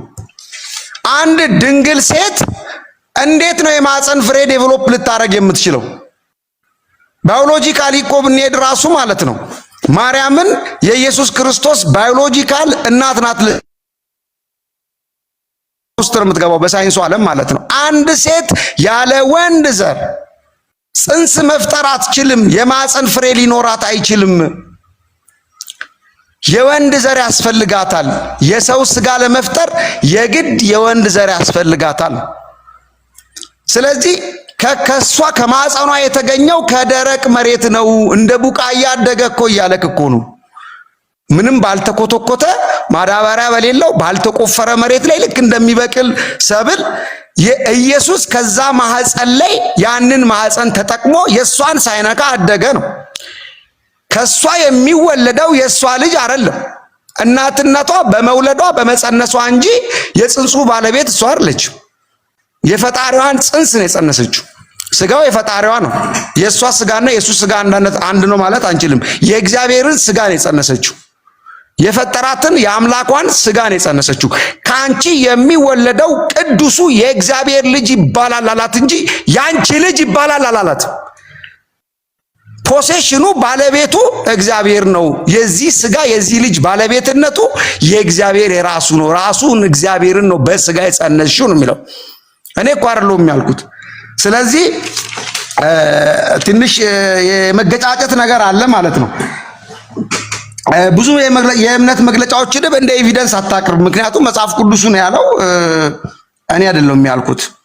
ስለዚህ ባንቺ ማህፀን የሚዘጋጀው ያንቺ ነው አይደለም የተባለችው። ፖሰስም ማድረግ አትችልም ሕፃኑን። የማህፀኗ ፍሬም በማህፀኗ ውስጥ የተዘጋጀው ስጋም የሷ ሳይሆን የቅዱስ የእግዚአብሔር ማደሪያ ነው። የእግዚአብሔር ቤተ መቅደስ ነው ስጋው። ስለዚህ የእግዚአብሔር ቤተ መቅደስ እንደሆነ መጽሐፍ ቅዱስ ይናገራል። የመለኮት ማደሪያ ስጋ ነው። ይህ ስጋ ደግሞ በማርያም ቻናል ናት። በቃ እግዚአብሔር ተጠቅሟታል። እግዚአብሔር መለኮታዊ የሆነ ቃሉን በማህፀኗ ውስጥ አስገብቶ የራሱን ስጋ ፈጥሯል። የራሱን ስጋ የወደቀውን የማርያም እኮ የዳነችው በራሷ ስጋ አይደለም፣ በክርስቶስ ስጋ ነው የዳነችው። የክርስቶስ ስጋ መስዋዕት ሆኖ ነው ማርያም የዳነችው። ከዛ ከአዳማዊ እርግማን ነፃ ወጣችው በክርስቶስ ስጋና ደም እንጂ በራሷ አይደለም። ስለዚህ ያ ስጋ ክቡር ስጋ ነው። ምንም እንኳን በሷ ማህፀን ውስጥ ቢዘጋጅም እግዚአብሔር ኃያል ስለሆነ ጥበበኛ ስለሆነ እሷን መንፈስ ቅዱስ ይጋርድሻል እኮ ብሏታል። ምንድነው መጋረድ ማለት? ይከልልሻል ማለት ነው። ከሷ አይነት ከሷ ዲኤንኤ ጋር የሚገናኝ ነገር አይደለም። ቨርጂን ናት፣ ልትፈጥር አትችልም። ስጋ ሊፈጠር አይችልም። ስለዚህ የዚህ ስጋ ኢሚዲየት ፕሪከርሰር ማን ነው? ኢት ኢዝ ሆሊ ስፒሪት። የሷ እንቁላል አይደለም። የሷ እንቁላል አልገባም። በአንተ ሎጂክ እኮ የሷ እንቁላልና መንፈስ ቅዱስ ተጣምረው የክርስቶስ ስጋ ተፈጠረ ልትለይ ነው። ምክንያቱም ስጋ ለመፈጠር የወንድ የዘር ፍሬ ያስፈልጋል፣ የሴት የዘር ፍሬ ያስፈልጋል። ያ የሁለቱ የዘር ፍሬ መገናኘት አለበት። ካልተገናኘም ስጋ አይፈጠርም። ሲገናኝ ደግሞ ዛይጎት ይባላል። ዛይጎት ዲቫይድ እያደረገ በሩላ ምናምን እያለ ይሄዳል። የሕክምና ተማሪዎች ካላችሁ ልታግዙኝ ትችላላችሁ በኋላ። ስለዚህ ያ ስጋ ከመለኮት የተዘጋጀ ነው። ፕሪከርሰሩ ኢሚዲየት ፕሪከርሰሩ ሜል ፓርትነር የለውም። ኢሚዲየት ፕሪከርሰሩ ዘ ሆሊ ስፒሪት። የሷ ኦቪዩም ፓርቲሲፔት አድርጓል። ማርያም ሊኖራት የሚችለው እንቁላል ነው። ደግሞ ስጋ ነስቷል አይባልም። አንተ የእናትን ስጋ አይደለም ይዘህ የምትወለደው፣ ዲኤንኤ ነው፣ ክሮሞዞም ነው ከእናትህ የምትወስድ። ከአባትህ ክሮሞዞም 23 ትወስዳለህ፣ ከእናትህ 23 ክሮሞዞም ትወስዳለህ። ባይ ዘ ታይም ዛይጎቱ ሲዋሃድ እንቁላሉና ስፐርሙ ተገናኝቶ ዛይጎት ሲፈጥር 26 ክሮሞዞም ያለው ሰው ይፈጠራል ማለት ነው። ስለዚህ በዚህ የወንድ ክሮሞዞም የለም እያልን ነው። ሰሩ ሆሊ ስፒሪት ነው፣ መንፈስ ቅዱስ ነው። እሷ አላት ብለን ብናስብ የእሷ አይጠቅምም ነው። ስለዚህ ባናገናኘው ይሻላል ማለት ነው። ስለዚህ በማህፀኗ የተዘጋጀው ፍሬ የእሷ ሳይሆን የእግዚአብሔር ልጅ ነው፣ የእግዚአብሔር ስጋ ነው። እሷ እናት ናት። እናትነቷ ግን ባዮሎጂካል ማዘር በመሆን ሳይሆን እንደ እናት አርግዛለች፣ አምጣለች፣ ወልዳለች፣ ደግሞ ማሳድጋለች። ስለዚህ ሺ ኢዝ ኤ ማዘር ፊገር። ዮሴፍም አባት የተባለው ለዚህ ጽንስ ምንም ኮንትሪቢዩት አድርጎ አይደለም። ሂ ኢዝ ኤ ፋዘር ፊገር። እሱ ባዮሎጂካል ፋዘር ሊባል አይችልም። እሷ ባዮሎጂካል ማዘር ባትባል እንኳን በሕክምናው ሳሮጌት ማዘር እንላለን። እሷ ጽንሱ ልክ አሁን ጫጩት እንዴት ነው የሚፈለፈለው? ኢንኩቤተር ላይ ነው አይደል? ዋናው ዘሩ እንትኑ ይገባና እዛ ኢንኩቤተር ላይ ነው መፈልፈል የሚጀምረው ማለት ነው። ስለዚህ ማርያም ሳሮጌት ማዘር ናት። ለዚህ ሕፃን ለዚህ ጽንስ አስተዋጽኦ ያደረገችው ቢኖር ምንድነው? ትራንዚት ተፈጥሯል በሷ ማህፀን። የሷ ማህፀን ለጽንሱ መዘጋጃ ምክንያት ሆኗል። ጽንሱን ያዘጋጀው ራሱ ለራሱ ነው። ሮሜ 8:11 ላይ 36 ላይ 11:36 ላይ እግዚአብሔር ሲያዘጋጅ ሁሉን ነገር ከእርሱ ነው የሚያዘጋጀው፣ ለእርሱ ነው የሚያዘጋጀው፣ ቀጥሎ ደግሞ ለራሱ ነው የሚያዘጋጀው። ስለዚህ ለራሱ ክብር ይሆን ዘንድ እኛን ለማዳን ስጋን አዘጋጀ። መጽሐፍ ቅዱስ ስጋን አዘጋጀልን ይላል እኮ። ስጋን ነሳ አይልም። መባንና መስዋዕትን አልወደድም፣ ነገር ግን ስጋን አዘጋጀልን ይላል። የትኛው ስጋ ነው የተዘጋጀው? በማርያም ማህፀን ውስጥ የተዘጋጀው ስጋ የእግዚአብሔር የራሱ ስጋ ነው፣ የማርያም የራሱ አይደለም። ስለዚህ ከዚህ አንግል ብታየው ይሻላል። ሮሜ ላይ ጠቀስከው ጥቅስ አባቶችም የእነርሱ ናቸው፣ ከእነርሱም ክርስቶስ በስጋ መጣ ይላል። አባቶች የተባሉት እነማን ናቸው? እነ ዳዊት ናቸው። ኢሚዲየትሊ ደግሞ ወደ ታች ስንሄድ እነ ዮሴፍ ምናምን ናቸው አይደል? ስለዚህ ዮሴፍንና ኢየሱስን ታዲያ ምንድን ነው የሚያገናኘው? አባቶችም የእነርሱ ናቸው፣ ከእነርሱም ክርስቶስ በስጋ መጣ ይላል። በዳዊትና በአብርሃም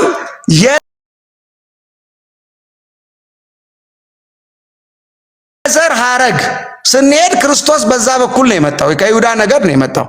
ማርያም የይሁዳ ነገድ ናት እንዴ? መጽሐፍ ቅዱስ ማስረጃ ከሰጠኛለህ? ማርያም የይሁዳ ነገድ መሆኗን የሚያሳይ አንድ ጥቅስ አዘጋጅልኝ።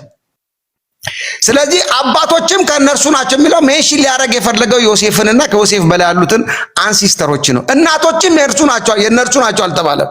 ማርያም ልትጠቀስ ቢፈለግ ኖሮ አንድ ቦታ በመጽሐፍ ቅዱስ ውስጥ አንድም ቦታ የኢየሱስ ክርስቶስን ጂኖሎጂ ስታጠኑ ማለት ነው ስታጠኑ ማቴዎስ ምዕራፍ 1 እና ሉቃስ ምዕራፍ 3 ላይ ነው የምታገኙ። ማቴዎስ ምዕራፍ 1 ላይ ከአብርሃም እስከ ክርስቶስ ያለውን ትውልድ ይናገራል። 42 ትውልድ ነው ያለው። ከአብርሃም እስከ ዳዊት 14 ትውልድ አለ። ከዳዊት እስከ ኢያሪኮ ምርኮ እስከ ኢያሪኮ 14 ትውልድ አለ። የባቢሎን ምርኮ አለ። ከአብርሃም እስከ ዳዊት 14 ትውልድ አለ። ከዳዊት እስከ ባቢሎን ምርኮ 14 ትውልድ አለ።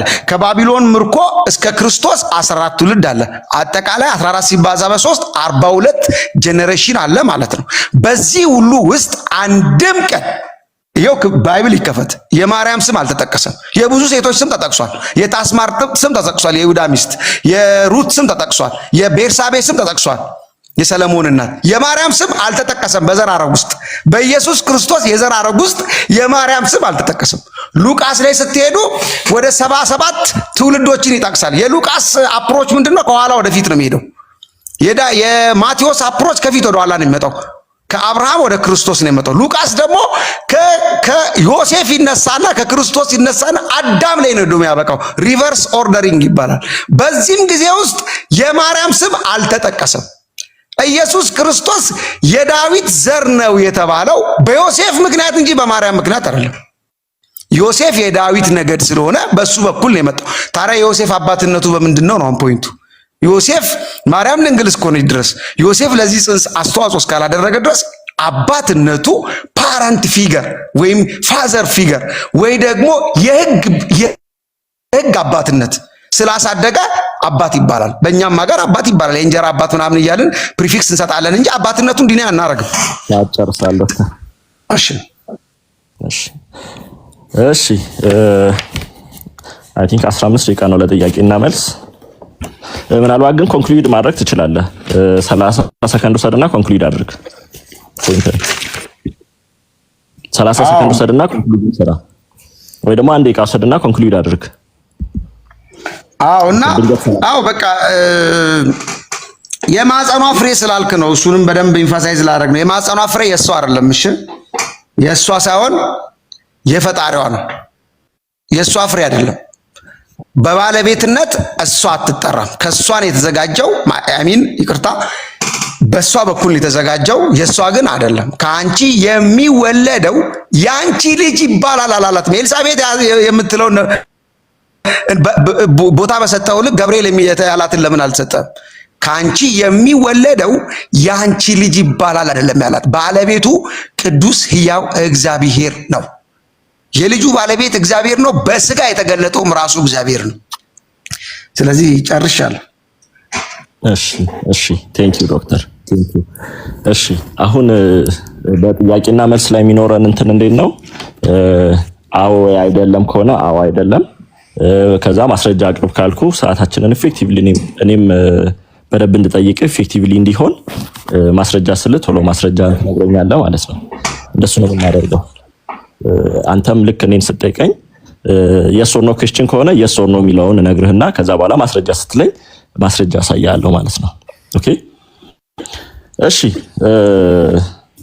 እሺ እንጀምር። ኦኬ ዶክተር እኛ ኢየሱስ ከማርያም ስጋ ነስቷል ስንል ምን ብለን ምን ማለታችን ነው? እሱን አብራራልኝ አንተ። ምን ማለታችን ነው? የኛ ዶክትሪን እኛ ከማርያም ስጋ ነስቷል ስንል ምን እያልን ነው? ቶሎ በል። ባጭሩ ቃል ስጋ አልሆነም እያላችሁ ነው። ቃል ስጋ ነሳ እያልክ ነው። ቃል ስጋ ሆነ ነው የሚለው መጽሐፍ ቅዱስ። the word became flesh። እሺ ቤዚክሊ የምትቃወመውን ነገር መሰረታዊ በሆነ ሁኔታ የምትቃወመውን ነገር መጀመሪያ ማወቅ አለብህ። እሺ ሁለተኛ አሁን ጃጅመንታል አትሁን፣ አግሬሲቭም አትሁን፣ ጃጅመንታል አትሁን። ቅድም ሶፍት በነበርከው ልኩን እንመለስ። እስኪ ሰማያዊ ስጋ የሚለውን አስተምሮ ከእምነት አንቀጻችሁ ላይ ልታሳይን ትችላለህ? አማን ተነጋግረናል አይደል? ባለፈው እኔ የቤተ ክርስቲያን የእምነት አንቀጽና መጽሐፍቶችን ይዤልህ አልቀርብም። እነኛን ኤክስፕሌን የማድረግ ፖዚሽን ላይ አይደለሁም። እነ መጽሐፍ ቅዱስ ነው የምናወራው ብያለሁ አይደል? የእምነት አንቀጽ ባለፈው ኮንቨርሴሽን ከልጁ ጋር የቆመው እኮ በዚህ ነው። ስለ እምነት አንቀጽ ስለ መጽሐፍቶች አታውራ። ምክንያቱም ላይሰንስድ ፓስተሮችና ቢሾፖች በዚህ ፖዚሽን ላይ መጥተው ተቋሙ ሪፕሬዘንት አድርገው መጥተው ከነሱ ጋር እናመቻችላለን። እሺ ዴካይን ወደ ኋላ እናመቻችላለን ከነሱ ጋር በዚህ እሺ አቁም። አሁንም እሺ አልሰማሁም፣ ይቅርታ። እሺ አቁም ካልኩ አቁም። እሺ ሉቃስ ወንጌል ምዕራፍ 1 ቁጥር 13 ላይ መልአኩም እንዲህ አለው፣ ዘካርያስ ሆይ ጸሎትህ ተሰምቶልሃልና አትፍራ፣ ሚስት ኤልሳቤጥ ወንድ ልጅ ትወልድልሃለች ይላል። ይሄንኑ ትወልድልሃለች የሚለውን መውለድ የሚለውን ያንኑ የግሪክ ቃል ተጠቅሞ ድንግል ማርያም እንደምትወልድ ጌታን እንደምትወልድ መልአኩ ይናገራል። ታዲያ ለፍጡር መወለድ ወይንም ደግሞ ለአንድ ለሰው መወለድ የተጠቀመውን ያንኑ የግሪክ ቃል ለኢየሱስ ተጠቅሞ ለምንድነው መጽሐፍ ቅዱስ የተናገረው? ስለ ኢየሱስ መወለድ ሲናገር ለምንድነው ለሰው የተጠቀመው መልሶ ለኢየሱስ የተጠቀመው? በጣም ጥሩ ጥያቄ ነው። ይሄን ጥያቄ በደንብ ከተረዳ ማለት ነው ከዚህ በኋላ ሳብስኩዌንት ጥያቄ እንደማትጠይቅ እርግጠኛ ነኝ። መወለድ የሚለው መገኘት የሚለውን ትርጉም ሊይዝ ይችላል። መወለድ ማለት ዶክተር ጥያቄውን ስማ እንዴ። እሺ ጥያቄውን ስማ እንዴ። ስማ ጥያቄውን በሉቃስ ምዕራፍ 1 ቁጥር 13 ላይ ለሰው የተጠቀመውን ያንን መወለድ የሚለውን መልአኩ ገብርኤል መልሶ ለጌታችን መወለድ ጥቅም ላይ ያውለዋል። ለምንድነው ለፍጡር የተጠቀመውን ለጌታችን የሚወለደው? የኢየሱስ ውልደት የሚለይ ከሆነ ሌላ የግሪክ ቃል ለምን አልተጠቀመም? ማን ልታስተምሮ ፈልገ ነው? መወለድ ማለት ለክርስቶስ ዶክተር ተው መልሴን አልመለስም። ጥያቄ ክርስቶስ በስጋው ሲሞት ተው አይደለም አልተውም። ከኃጢአት በቀር አንዴ ወደ እኔ ነኝ እኮ ተው በቃ አልመለስክም። እኔ አብራራለሁ። እሺ እሱን በኋላ አንተ ክሎዚንግ ላይ ትመልሰዋለህ። ሌላ ኩሽኩሽታ ምናምን አለ፣ እሱን አስተካክልልኝ። ኢየሱስ ከኃጢአት በቀር በሁሉ ነገር እኛን መምሰል ተገብቶታል ወይስ አልተገባውም? ተገብቶታል። ቴንክ ዩ በነገር ሁሉ። ስለዚህ ሰማያዊ ስጋ የሚባል ነገር የለም። እሺ ኢየሱስ በደንብ አድርገህ አንተ ለምን ትደመድማለህ? ኦዲየንሱ ጃጅ ያርጋል። ዝም ብለህ አንተ ኤክስፕሌን አታደርግም። አራተኛ ጥያቄ ኢየሱስ ክርስቶስ በስጋው ምናዊ ነው ወይንም ደግሞ የምን ዘር ነው? የዳዊት ዘር። ምናዊ ዜግነቱን ነው የጠየቅኩ። ዜግነት የለውም መጽሐፍ ቅዱስ ይሄ ነው ብሎ ዜግነቱን አይገልጽም። እሺ ዜግነት የለውም። ሮሜ ምዕራፍ 9 ቁጥር 3 ከ3 እስከ 5 ላይ ኢየሱስ ከእስራኤል ነው በስጋ የመጣው ይላል። ወንድማችን እንግዲህ ምን እያለ እንደሆነ ተመልከቱ። እሺ መጽሐፍ ቅዱስ እሺ አንዴ መጽሐፍ ቅዱስ ፎልት ፋይንደር ሆነ በዚህ አፕሮች መቀጠል አንችልም። አማን እሺ እኔ ጥያቄ አጠገቤ ያሉ ሰዎችን ዝም አሰኝ። ዶክተር እኔ ጋር ምንም ሰው የለም፣ ብቻዬን ነኝ። እንደዛ ከሆነ ጃጅመንታል አትሁን። ስማኝ አንዴ እሺ፣ አትምከር። ስማኝ ኢየሱስ ማርያምን የወለደችው ጸንሳ ነው ወይስ ጸንሳ አይደለም? ጸንሳ ነው። ኦኬ እስቲ ጸንሶ መውለድ የሚለው የአብራክ ክፋይን እንደማያሳይ አንድ በመጽሐፍ ቅዱስ ጥቅስ አንድ ብቻ ንገረኝ። ጥቅስ ንገረኝ።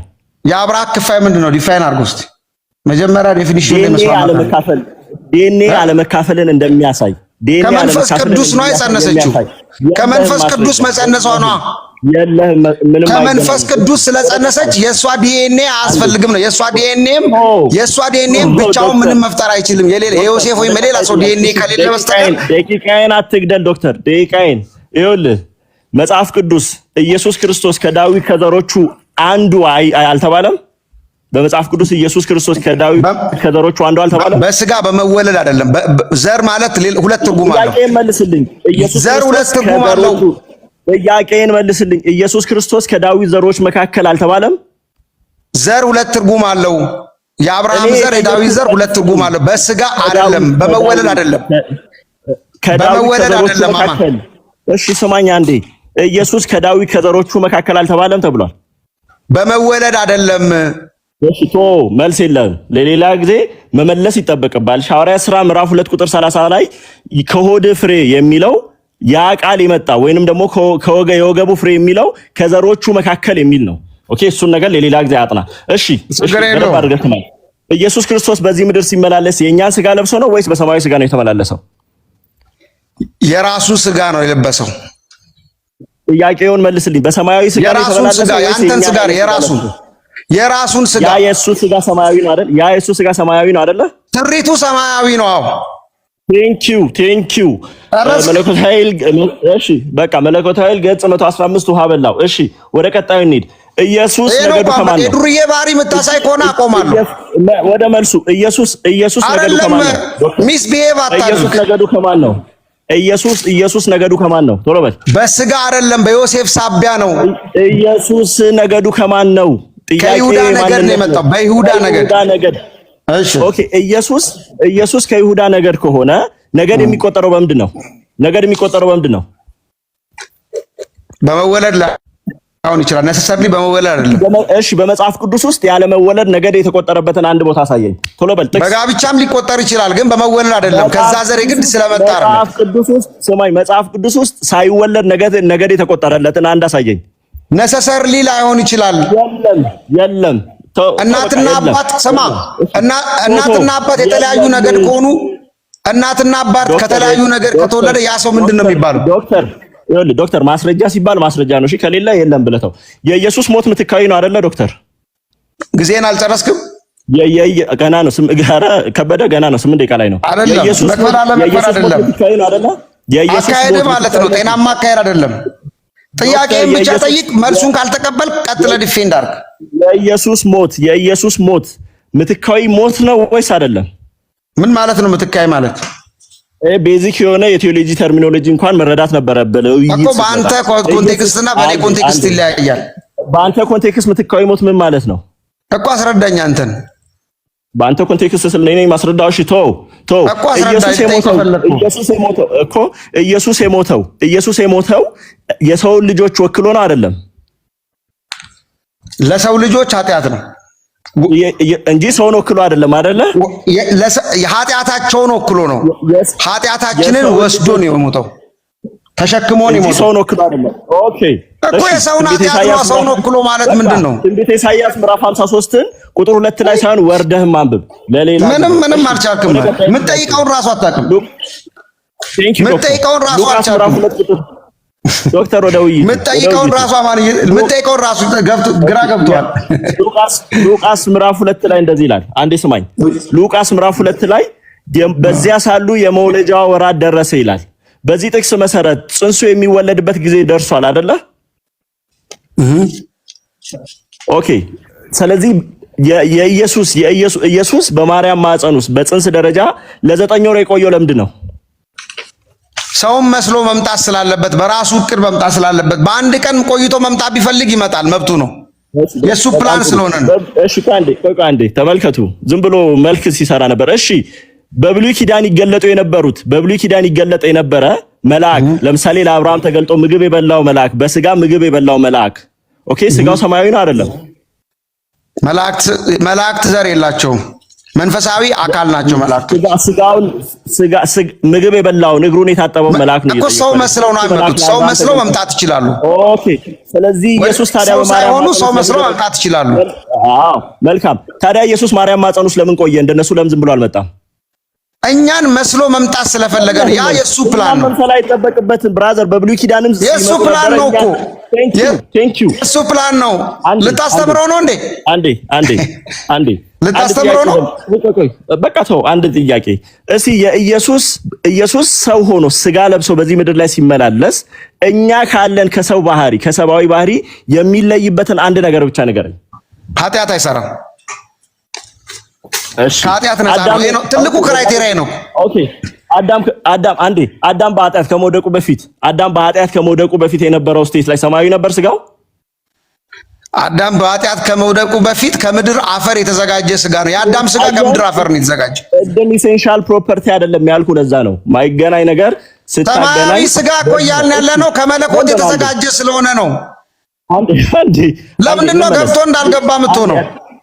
ዶክተር አንዴ ተው በቃ ገብቶ እንዳልገባ የሆንክ እኮ ነው። ሰማያዊ ቅድም አስረዳው አይደል? መጀመሪያ ላይ ሰማያዊ ያስባለው ከምድር አፈር ስለማይገናኝ ነው። ዶክተር ወደ ውይይቱ ተመለስ። ኢየሱስ በምድር ላይ ሲመላለስ ኢየሱስ በምድር ላይ ያለ ዘመዶች ነበሩት? መንፈሳዊ ዘመድ ነው የምንለው ወንድሞች እህቶች ብሏቸዋል። ግን መንፈሳዊ ህብረትን ነው የሚያሳየው። እሺ የሥጋ ዝምድና ማርቆስ ምዕራፍ አንዴ መጽሐፍ ቅዱስ ሲናገር ማርቆስ ምዕራፍ 3 ቁጥር 20 ላይ የኢየሱስ ዘመዶች ሊወስዱት መጡ ይላል። አንተ ኢየሱስ ዘመድ አይደለ እንዴ? ወንድሙ ኢየሱስን እኛ ለኢየሱስ መሆን የማንችለው አባት ብቻ ነው። እኔ ነኝ ማለት ነው። እናት መሆን ይችላል መጽሐፍ ቅዱስ። ወንድሜ እህቴ እናቴ እነማን ናቸው ብሏል። የአባት የመለኮትን ፈቃድ የሚፈጽም ሁሉ የኢየሱስ ክርስቶስ መንፈሳዊ ህብረትን ነው የሚያሳየው። ለምን ገብቶ እንዳልገባ ትሆናለህ አማን? ወንድምና እህቶች የሚላቸው ታዲያ በመንፈስ እንጂ በሌላ ነው እንዴ? ዶክተር እሺ ደቂቃዬን እየበላህ ነው ዶክተር። ተው አልኩኝ እኮ ተው ካልኩ ተው በቃ። ኢየሱስ የሰው ልጅ ካልሆነ እኮ አንተ እኮ መጠየቅ አንድ ጥያቄ ይበቃል እኮ። ጥያቄ ስለደረደርክ አይደል? ኢየሱስ የሰው ልጅ ካልሆነ ለምንድን ነው የሰው ልጅ የተባለው? በሰው የዘር ሐረግ ሰው መስሎ ስለመጣ ነሰሰርሊ የሰው ልጅ መባል ስላለበት አይደለም። የሰው ልጅ ለመባል የግድ ከሰው ዘር መውሰድ አለበት። ግን ሰው መስሎ ስለመጣ የሰው ልጅ ከመባል የሚከለክለው ነገር የለም። እሺ ተው እና ታዲያ በአይደንቲቲ የሰው ልጅ ነው ልትለኝ ነው እንዴ? በግብር የሰው ልጅ ነው፣ በአይደንቲቲ ግን አምላክ ነው። አንዴ ወደ ውይይቱ ተመለስ። ኢየሱስ የሰው ዘር ያልተቀላቀለበት ሰማያዊ ነው ብለህ ነበር ቅድም አይደለ? ጥያቄን ጠይቀኝ አይደለ? ጠይቀኝ እንዴ ተናገርከው ዶክተር የተናገርከውን ነገር አዎ በለኝ እንጂ ምን ሆነ ነው? አማን ከአንተ ጋር አሁን ከኔ በኋላ ከአንተ ጋር ዲስከስ ሊያደርግ የሚችል አብሮ ያሉ ሚንሾኳሾኩ የመንደር ሰዎችን ተው፣ አስወግድ። ድምጽ እየሰማው ነው። ጥያቄን ብቻ ጠይቅ። ምን ሆነ ነው? አትፍራ ዶክተር፣ ወደ ውይይቱ ግባ። ይሄ እኮ ነው በቃ፣ ይሄ ነው በቃ። ማቹር ትመስላለህ። ስትጀምር ማቹር መስለኝ ነበር። አንዴ ጥያቄን ጠይቅ በቃ፣ ሳትንኮሻኮሽ ጥያቄን ጠይቅ። እሺ አትጩ። ጥያቄን ጠይቀን ሮሜ ይኸውላችሁ፣ እኔ ተሳዳቢ አይደለም። ለምን ባዶ ብቻ ነው እያወራለት? ለምን እንደምትንኮሻኮሸው? ለምን ትስቃለህ? በቃ እየጠየቅ ነው፣ እየመለስኩ ነው። እየጠየቅ ያለው ጥያቄ ስላንጋጋ እኮ አንተ ጋር እውነት አለ ማለት አይደለም። ጥያቄ ዝም ብለህ 5 ጥያቄ በቂ ነው። ጥያቄ ሊሚት ማድረግ ነበረብን። 60 ጥያቄ ነው የጠየቅ ያለው፣ ግን 5 ጥያቄ በቂ ነው በዚህ ቶፒክ። ለምዶ ምጮህ ዶክተር የውይይት ያበላሸ ነው እኮ። እኛ እኮ ለሚመጣው ጄኔሬሽንም ወንጌልን እንዴት መስበክ እንዳለባቸው እያስተማር ነው። ፕላትፎርሙን የተጠቀምኩት ነው እኔ። አንተ ግን አሮጋንት እየሆንክ ነው። አሁን የሚንሾኳ ሰው መኖር የለበትም ብለን ተስማምተናል። አጠገብ ያሉ ሚንሾኳሾኩ ሚስቁ ልጆችን አስወግዳቸው። ከሌለ ደግሞ ሳትገለፍጥ ቀጥታ ጥያቄን እየጠየቅ መልሴን ተቀበል። ከዛ ክሮስ ቼክ አድርገኝ። አረ ዶክተር ተው፣ ይሄ እኮ ዲቤት አድርገህ ስለማታውቅሽ አሁን ሊቭ ላረግ ነው። እኔ የምፈልገውን ሐሳብ አስተላልፍ ያለው ላቆም ነው። እንግዲህ ጥያቄን ለመቀበል ስላልፈለክ ነው እንዲህ የምትሆነው። ጥያቄን ጠይቀኝ እኮ አልኩ። ሌላ ነቆራ ውስጥ አትግባ። እኔ ከአንተ ብሳለሁ በዛ አፕሮች። ጥያቄን ጠይቀኝ። አሁን ሰላማዊ ጥያቄ ጠይቀኝ፣ መልስ ይስማ። መልስ መልስልህ ደግሞ ካልተዋጠልህ መልሰህ ጠይቀኝ። ዶክተር ጥያቄዎችን አውጥተህ ትሰጠኛለህ? ምጠይቀኝ አሁን ወደ አሮጊት ተረት እየሄድክ ነው። ጥያቄዎች አውጥተህ ትሰጠኛለህ? እንድጠይቅ ወደ አሮጊት ተረት እየሄድክ ነው። ለምን ጠይቀኝ? ይኸው እየጠይቀኝ እያልኩ ነው። ጥያቄዎችን ጠይቅ፣ ቀጥል፣ ጨርስ። ወደ ውይይቱ እንመለስ። እሺ ወደ ውይይቱ እንመለስ። እሺ ጥያቄ ጨረስ። እሺ ወደ ባድርገህ ስማኝ አንዴ፣ ወደ ውይይቱ እንመለስ። ይህም ወንጌል በስጋ ከዳዊት ዘር ስለተወለደ እንደ ቅድስና መንፈስ ግን ከሙታን መነሳት የተነሳ በኃይል የእግዚአብሔር ልጅ ሆኖ ስለተገለጠ ስለ ልጁ ነው ይላል። ልጁ በስጋ ከማን ዘር ነው የተወለደው? ተነጋገርን እኮ ከዳዊት ዘር ማለት በመወለድ አይደለም። ስጋ ብሎ መጽሐፍ ቅዱስ ውስጥ በአራት መንገድ ይቀመጣል። አንደኛው የሰው ቁሳዊ ይሄ የሰው ቁስል ለማሳየት ስጋችንን ለማሳየት የሰባውያንን ድካም ለማሳየት የሰው ዘር ለመባል ከሰው ስጋ ለመባል እኮ የግድ አባት ያስፈልጋል። ጥያቄውን ስማ፣ አልጨረስኩም። አዳማዊ ባህሪን ለማመልከት እና የዘር ሐረግን ለማመልከት ከዚህ ውስጥ ሮሜ ምዕራፍ 1 ቁጥር 3 እና 4 ላይ ስጋ የሚለው ምን ነው የሚያመለክተው? ጥያቄውን እንደገና ጠይቀኝ። አየህ መስማት አለብህ። እሺ ይኸውልህ ሮሜ ምዕራፍ 1 ቁጥር 3 ላይ ኢየሱስ በስጋ ከዳዊት ዘር ተወልዷል ይላል። ስጋ የሚለው መጽሐፍ ቅዱስ ላይ በአራት መልኩ ተቀምጧል። የሰውን ቁሳዊ አካል ለማሳየት፣ የሰባውያንን ድካም ለማሳየት፣ አዳማዊ ባህሪን ለማሳየትና የዘር ሐረግን ለማሳየት ተጠቅሟል። አሁን ሮሜ ምዕራፍ 1 ቁጥር 3 እና 4 ላይ ስጋ የሚለው የትኛውን ነው የሚያሳየው? በዳዊት የዘር ሐረግ መምጣቱን ነው። ግን ያ በዳዊት ዘር ሲል ዮሴፍ ነው ዳዊትን የሚተካው፣ ማርያም አይደለች። ስለዚህ አንዴ ልጨርስ። መልሰልኛል ዶክተር። አንድ ሰው ሰማያዊ ስጋ አስተምሮን ተቀብሎ ኢየሱስ አብ ነው ብሎ ባያምን ይድናል? ስለ ኢየሱስ አብነትና ወልድነት ሌላ ቶፒክ ማውራት እንችላለን። ከጨረስክ ተው። የኢየሱስ ስጋ ሰማያዊ ነው ብሎ ከጨረስክ ተው። ማይሆን ቶፒክ አታንሳ። አንዴ ላስተካክል። ሰው ሰማያዊ ስጋ አስተምሮን ብቻ ስለተቀበለ ኦኬ፣ ቴምፐርን ማኔጅ አድርገው እንጂ you should manage ቴምፐር እኮ አይደል? ታረለ እንዴ? አንዴ ጥያቄ ያልጨረስክም። ጥያቄ ገደብ የለውም። አንዴ አዎ ገደብ የለውም። እኔ 15 ደቂቃ እሺ፣ ወደ እኔ ጥያቄ ልሂድ። ብራዘር በደቂቃ ነው ያዝነው እንዴ? ምን ሆነ ነው? ደቂቃውን እንጨርስ። እሺ አሁን እሺ፣ እየረበሽክ ያንተ ደቂቃ ስንት ላይ ነው ያቆመው? ፕሮፌሽናሊ ይሄ ምንም ፕሮፌሽናል መሆን አይደለም ዶክተር። እሺ ፕሮፌሽናሉን በቃ ወደ እኔ ጥያቄ ነው። ጠይቀኝ እኮ አንተ ነህ ፕሮፌሽናል እየሆንክ ያለው አማን። እሺ አንዴ እኔ በጣም በትልቅ ትዕግስት የሰማው ነው። ጊዜ እያቃጠልኩ እኮ ነው። እሺ ስማኝ አንዴ። እሺ ስማኝ አንዴ። ጊዜ እያቃጠልኩ ይላል እንዴ? አንዴ ስማኝ። 2 ደቂቃ አለኝ። ይኸውልህ አንዴ 2 ደቂቃ አለኝ። 2 ደቂቃዬ ውስጥ 1 ሚሊዮን ጥያቄ መጠየቅ ከቻልኩ የኔ ብቃት ነው። እሺ አቁም ምናምን አትበል። ስላልገባ ነው የምትጠይቀው። እኔ እንዳስረዳ ፈልገህ ነው። እኔ እንደዛ ነው የምረዳው። አንዴ በፕሬዘንቴሽኑ ሊገባ ይገባል። አንዴ ስማኝ። አንዴ ቀጥል። ኢየሱስ ምድራዊ እናት ነበረች ወይስ አልነበረችውም? ምንድን ነው ጥያቄ ነው? ኢየሱስ ምድራዊ እናት ነበረች ወይስ አልነበረችውም? ምድራዊ አባት አለው ወይስ የለውም ብለህ ጠይቀው። ጥያቄን አስተካክል። ኢየሱስ ምድራዊ እናት ነበረች ወይስ አልነበረችውም? አለችው ድብን ብላ። ምንድን ነው ምድራዊ እናት አለች። ሰማያዊ ስጋ የሚባል ነገር የለም። እሺ እስቲ መጽሐፍ ቅዱስ ውስጥ አንዴ አንድን ጾታ ለማስገኘት የግድ ሁለት እንትኖች መገኘት አለባቸው። አንለስ በመንፈስ ቅዱስ ኃይል ካልሆነ የሰው ልጅ በዛ መልክ ነው የሚወለደው። ጥያቄን መልስልኝ። የግድ የሁለት ጾታዎች መገኘት አስፈላጊ ነው ጾታን ዲተርማይን ለማድረግ? ምን ጾታን ዲተርማይን ለማድረግ የሁለት የወንድና የሴት ግንኙነት የግድ አስፈላጊ ነው? አንተ በማታውቀው ባዮሎጂ ውስጥ ገብተህ ነው ያለው እኮ። ጾታ ነው ሰው ነው ያልክ ያለው ሰው ለመፍጠር ነው። ጾታ አንድን ጾታ ለማስገኘት ዲተርማይን ይኸውላችሁ የበግ ጾታ ምን አይነት እንደው ያን ጾታ ለማስገኘት ይኸውልህ በቃ እንዴ ሰነፍ እባክህ ፕሬዘንቴሽን ይሻላል ከጥያቄ።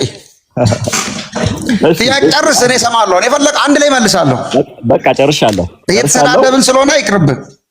በጣም ተጨንቀ ነበረ። አሁን አንተ እሱ ያንተ ኮንክሉዥን ነው አልኩህ እኮ። ለምን ለተመልካች አትተውም? እኔ ቤት ነው የመጣሁት፣ እንግዳ ነኝ፣ አክብረኝ። ባይዞ ፈልገህ ነው የመጣው። እንደዛ ያደረከው በኮስት ማድረግ እንችላለን፣ ምንም አድቫንቴጅ ለማያዝ። ስለዚህ ትርፍ ቃል አታውራ። አንተ ነህ እኮ እንደ ህፃን ሞኝ የምትለኝ እኮ አንተ ነህ ብራዘር። ትርፍ ቃል እኮ እሱ ነው። እኔ ጨርሰሃል። ለጥያቄ ለምን አትዘጋጅም? የፈራ ይመስላል። ይኸውላችሁ እኮ ጥያቄ ጨርስ። ጥያቄን እኔ ጥያቄን 60ውንም ጥያቄ በአንድ ቃል መልሰዋለሁ። ጨርስ። እኔ እየመዘገብኩ ነው። 1 ሚሊዮን ጥያቄ ጠይቀኝ። እሺ አሁን አንተ የምትጠይቅበት ሰዓት ነው። እሺ አሁን አንተ የምትጠይቅበት ሰዓት ነው። ጥያቄ እንዴት እንደሚጠየቅ እኔ አስተምራለሁ፣ መልሱንም እንዴት እንደሚመለስ እኔ ያሳያለሁ። አሁን ጀምር። ገራሚ ሰው ነህ። መማር የመንፈስ ቅዱስ የባህሪ ለውጥ ያምጣብህ። የተሞላው መንፈስ ቅዱስ የባህሪ ለውጥ እንዲያመጣብህ ጸልይ። ለማንኛውም ወደ ጥያቄው እንሂድ። ትርፍ መናገር ነው። እሺ ዶክተር፣ እሺ ቀጥል። ወደ ጥያቄው እንሂድ በቀጥታ አማን፣ ወደ ጥያቄው እንሂድ። በቃ መስመር ከሳትክ በመጣበት መስመር ነው የምመልስህ አልኩ። ስለዚህ ፕሮፌሽናል በሆነ ወይ ጀምረሃል፣ ፕሮፌሽናል በሆነ መንገድ ጠርተኛል። ፕሮፌሽናል በሆነ መንገድ እንቀጥልና እንጨርስ። ዶክተር አንተ እየተናገርክ ያለው ኢየሱስ ክርስቶስ የዳዊት ዘር ከሆነ ይህ ዘር በዮሴፍ በኩል ነው ወይስ በማርያም በኩል ነው የዳዊት ዘር ያስባለው? ኢየሱስን በማርያም በኩል። ዮሴፍ ሌጋሊ አባቱ ተባለው እንጂ ባዮሎጂካል አይደለም። ማርያም የዳዊት ዘር ናት። ማርያም የይሁዳ ነገድ ናት።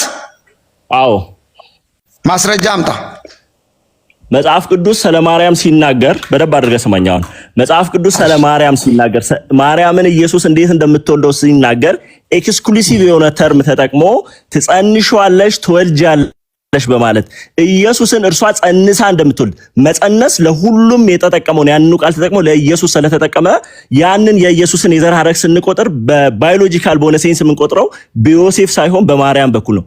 በዮሴፍ የምንቆጥረው ሌጋሊስቲክ በሆነ መንገድ ነው። ኦኬ፣ በአይሁድ ባህል መሰረት የዘር ሐረግ የሚቆጠረው በዮሴፍ ነው። ነገር ግን ባዮሎጂካሊ ካወራን እያወራን ያለ ነው በማን ይሆናል ማለት ነው? በማን ይሆናል? በማርያም። ቀጥል። ለማስቀየስ አትሞክል። ጥያቄውን ደግሜ ነው የምጠይቀው፣ መሰረታዊ ጥያቄ ስለሆነ ማለት ነው። በመጽሐፍ ቅዱስ ውስጥ መጽሐፍ ቅዱስ ምዕራፍ እና ቁጥር ጠቅሰ ማርያም የይሁዳ ነገድ መሆኗን የሚያሳይ ጥቅስ አምጣ። ወይንም እሺ ጥያቄውን ቀለል ላድርግልህ። ማርያም የዳዊት ልጅ የተባለችበትን መጽሐፍ ቅዱስ ላይ ለምሳሌ ዮሴፍ የዳዊት ልጅ ተብሏል። የዳዊት ቤትና ነገር ተብሏል ዮሴፍ።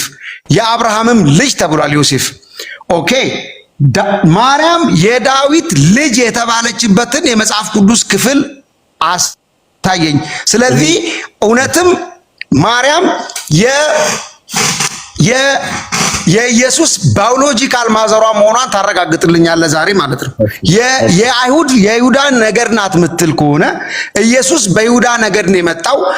በይሁዳ ነገድ የመጣው ደግሞ ዮሴፍ በይሁዳ ነገድ ውስጥ ስላለ ነው። ስለዚህ የዳዊት ዘር የተባለው ኢየሱስ ክርስቶስ በዮሴፍ ምክንያት እንጂ በማርያም ምክንያት አይደለም። ዘር ደግሞ በመወለድ የመጣ ዘር ሳይሆን የተስፋ ዘር ነው።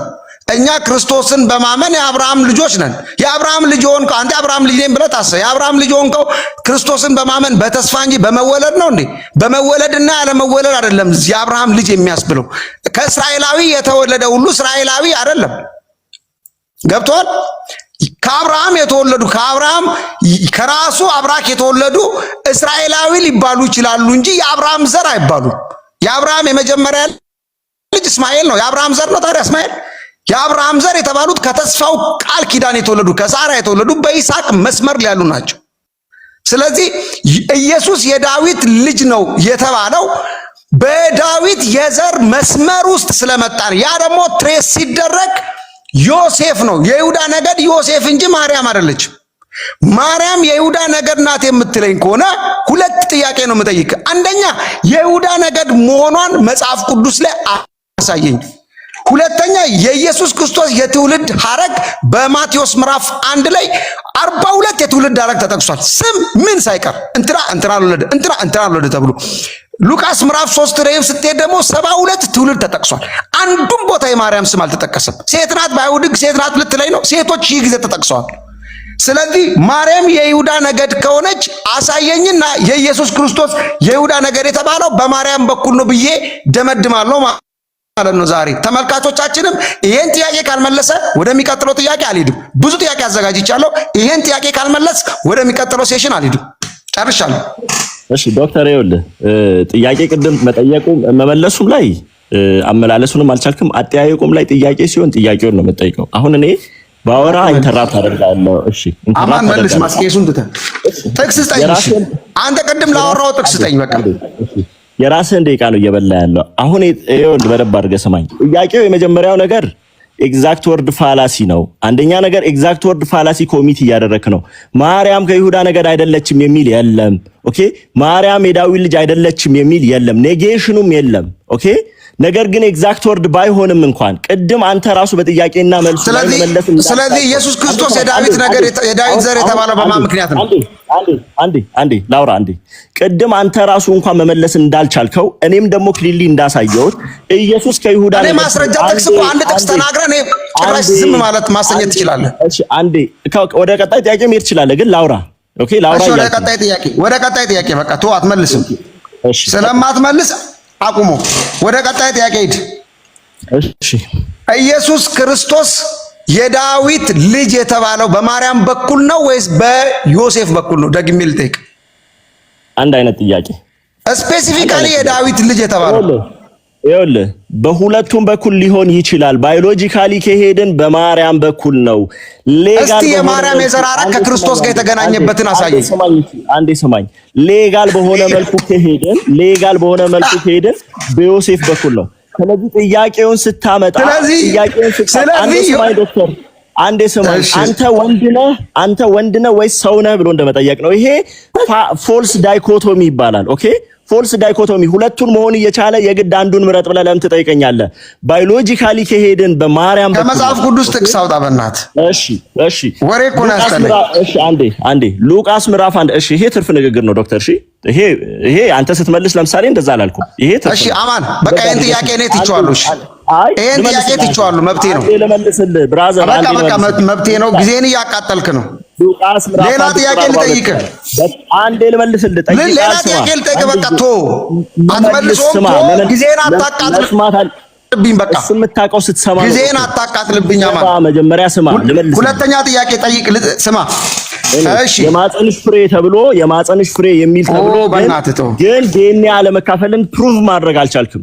ኦኬ ስለዚህ የምጠይቀው ነገር መጀመሪያ ዲኤንኤ አይወራም። ቨርጂን ናት። ሺ ኢዝ ቨርጂን you can't talk about DNA. she is virgin በሆነች ሴት ላይ ዲኤንኤ ትላለህ እንዴ? ዶክተር ወደ ጥያቄ እንዴት ነው የምታስበው? እህል እኮ አይደለም የሚበቅለው። እህል እኮ አይደለም የሚበቅለው። የሰው ዘር እንዲባዛ ዶክተር በአንድ ጥያቄ ሰዓትን ጨረስ። ሁለት ዘር ያስፈልጋል ነው እያልኩ ያለሁት። በአንድ ጥያቄ መጽሐፍ ቅዱስ ውስጥ የኢየሱስ ክርስቶስ ስጋ፣ ወደ ጥያቄው እንሂድ በእናትህ ማን። መጽሐፍ ቅዱስ ውስጥ የኢየሱስ ክርስቶስ ስጋ ማለት ነው አሮጌው አዳም ተብሎ ተገልጾ ያውቃል። 33 ዓመት ተኩል በዚህ ስጋ ተመላልሷል። ነገር ግን አሮጌው አዳም ተብሎ የተገለጸበትን ቦታ አሳየኝ። አሮጌው አዳም ስትል ምን ማለት ነው? ጥያቄውን መልስ። ለምን ትጠይቀኛለህ? አሮጌው አዳም ትርጉሙን አብራራልኝ። ካላብራራ ምን እያልክ እንደሆነ አላውቅም። ማብራራት በቃ እሺ። እኔ አሁን አብራራልኝ የምትል ከሆነ እተዋለሁ። ጥያቄዎች ያለኝ አማራጭ ጥያቄውን መተው ነው። ቅድም እኔ ስጠይቅ ነው ለማለት ነው አላልኩም? ፍራንዴ በቃ አሁን አትጠይቀኝ። አንተ አብርሃም ዘር ነህ። እኔ አብራራ ስትለኝ አላብራራውልህም። ጊዜህን እያቃጠልክ ነው አማንዬ፣ በእናትህ አንተ የአብርሃም ዘር ነህ አይደለም? ሆነስቱን አንተ የአብርሃም ዘር ነህ። ካቴጎሪካሊ አሁንም በሁለት መልኩ ይታያል። እኔ በገላትያ ምዕራፍ 3 ላይ ባለው መሰረት በእምነት የአብርሃም ልጅ ነኝ። በእምነት አብርሃም አመነ ጽድቅ ሆኖ ተቆጠረለት በሚለው መሰረት። ነገር ግን በስጋ ከመጣን በስጋ ከመጣን ግን እኔ የአብርሃም ልጅ አይደለሁም። ኢየሱስ የአብርሃም ልጅ የተባለው በምን ምክንያት ነው? ምክንያቱም በስጋ ከይሁዳ ነገድ ስለሆነ። አባት የለውም እኮ በይሁዳ ነገድ አባት የወለደ አባት የለውም። ዘር የሰጠ አባት የለውም። ከይሁዳ ነገድ ዘር የሰጠ አባት የለም። በነገር ተጠርቶ የዘር ሐረግን ማታገናኘው አንድ ሰው አለ መጽሐፍ ቅዱስ? አዎ ከመንፈስ ቅዱስ የተጸነሰ ኢየሱስ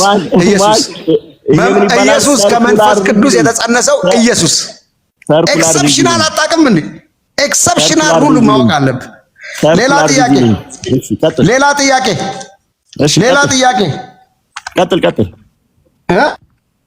ቀጥል። ኢየሱስ ክርስቶስ አባቶችም ከነርሱም ክርስቶስ በስጋ መጣ ይላል ሮሜ 9 ላይ አይደል? 9:5 በስጋ መጣ የሚለው አገላለጽ ስጋ ነሳ ማለት ነው። ነሰሰርሊ ጄኒዮሎጂ ነው። አዲሱ መደበኛ ትርጉምን ሄደህ ተመልከት እስኪ። አዲሱ መደበኛ ትርጉም ላይ ምን ይላል ዶክተር? በአዲሱ መደበኛ ትርጉም ምን ብሎ ነው የገለጸው? አዲሱ መደበኛ ትርጉም እኮ የአንተ ጀለሶች የተረጎሙት ነው። ምን አሉ? አሁን አንተ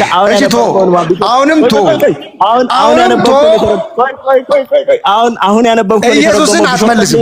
እኔ የምጠይቅህ 5 ጥያቄ አይሆንም። ኢየሱስን አትመልስም። የሐዋርያት ወንጌል ግን ምን ያህል ከባድ ወንጌል እንደሆነ ወቅ። የሐዋርያት ወንጌል ምን ያህል እያርበደበደ እንደሆነ ወቅ። አንተ እኮ ማትመልሰውን ጥያቄ እኔ ስለማያውቅ አውቄ እየተውኩ ነው። ጊዜህን አታቃጥልብኝ። ሪያክት አታርግ። መልስልኝ። ካልሆነ አቁሙ በቃ። እሺ ዳይኮቶሚ ምናምን ለምን ትላለህ? ዳይኮቶሚ አላወኩም። ሁለተኛ ጥያቄ ልጠይቅህ። ግን የጠየቅኩህን ልመልስልህ። እሺ ችግር የለም። እሺ ቤቢ ችግር የለም። ጥያቄን ስማውን አንዴ። አማኑ የኔ ጊዜ ነው በቃ እኔ ነኝ ማኔጅ ማድረገው። ቅድም 40 ምናምን ደቂቃ አወራህ አይደል እንዴ? የጠየቅከውን የኔ ጊዜ ነው። ስማ የምትጠይቀውን ልመልስ ነው አይደል? ቆይ አማን በእናትህ ስማ። ብዙ ሰው እኮ እየታዘበ ነው። የኢየሱስ ስጋ ክቡር ነው አይደለም? ከትንሣኤ በኋላ ክቡር ተብሎ ተጠርቷል። ከትንሣኤ በፊት እርኩስ ነው።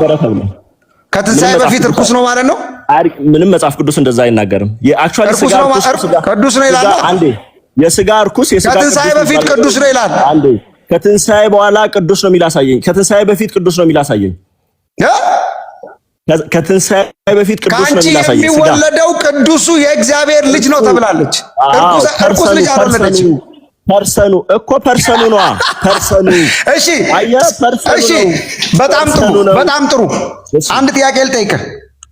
ፐርሰኑ ነው ግን የትንሣኤ ኢፌክት ወይም የትንሣኤ ተጽዕኖና በክርስቶስና በእኛ ላይ ምንድነው መሰረታዊ ልዩነቱ? ስጋውን ቀይሮታል እያልክ ነው?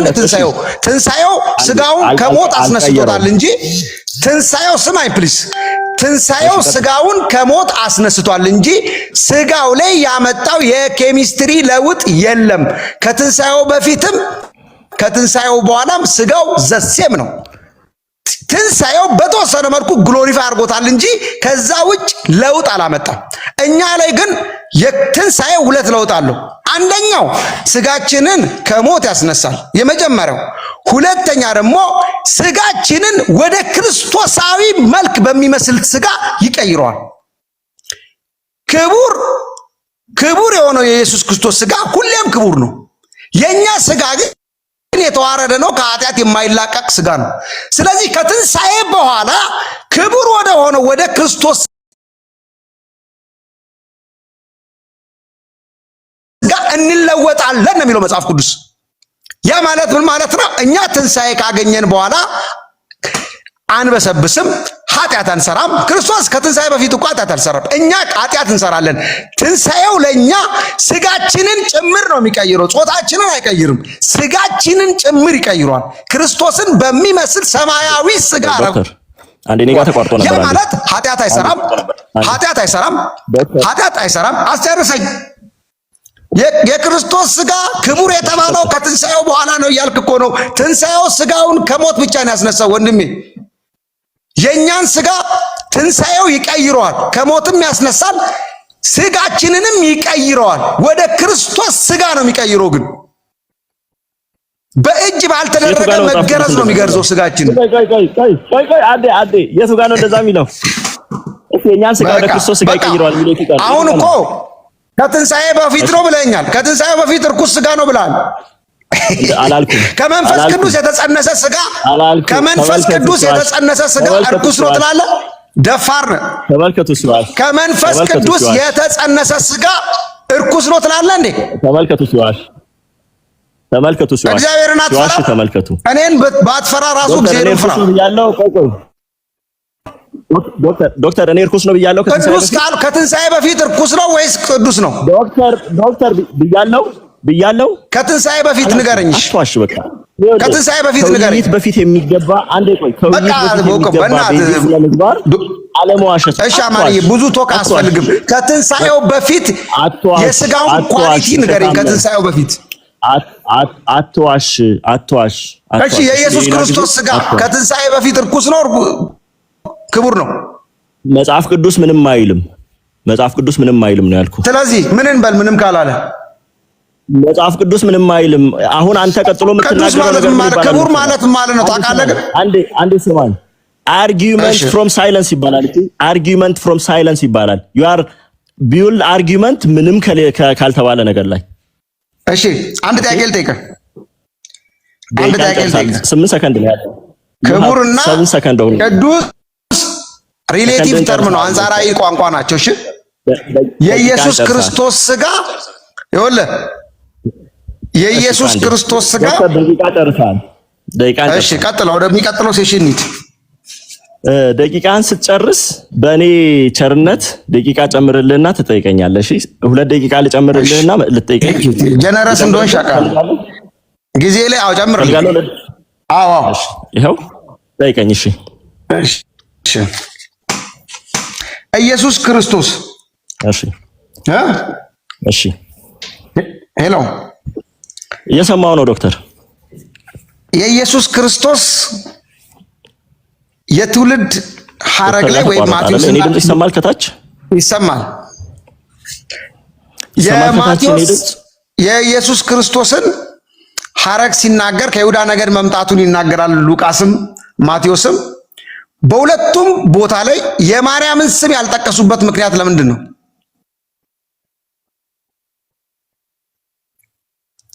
አይሰማም?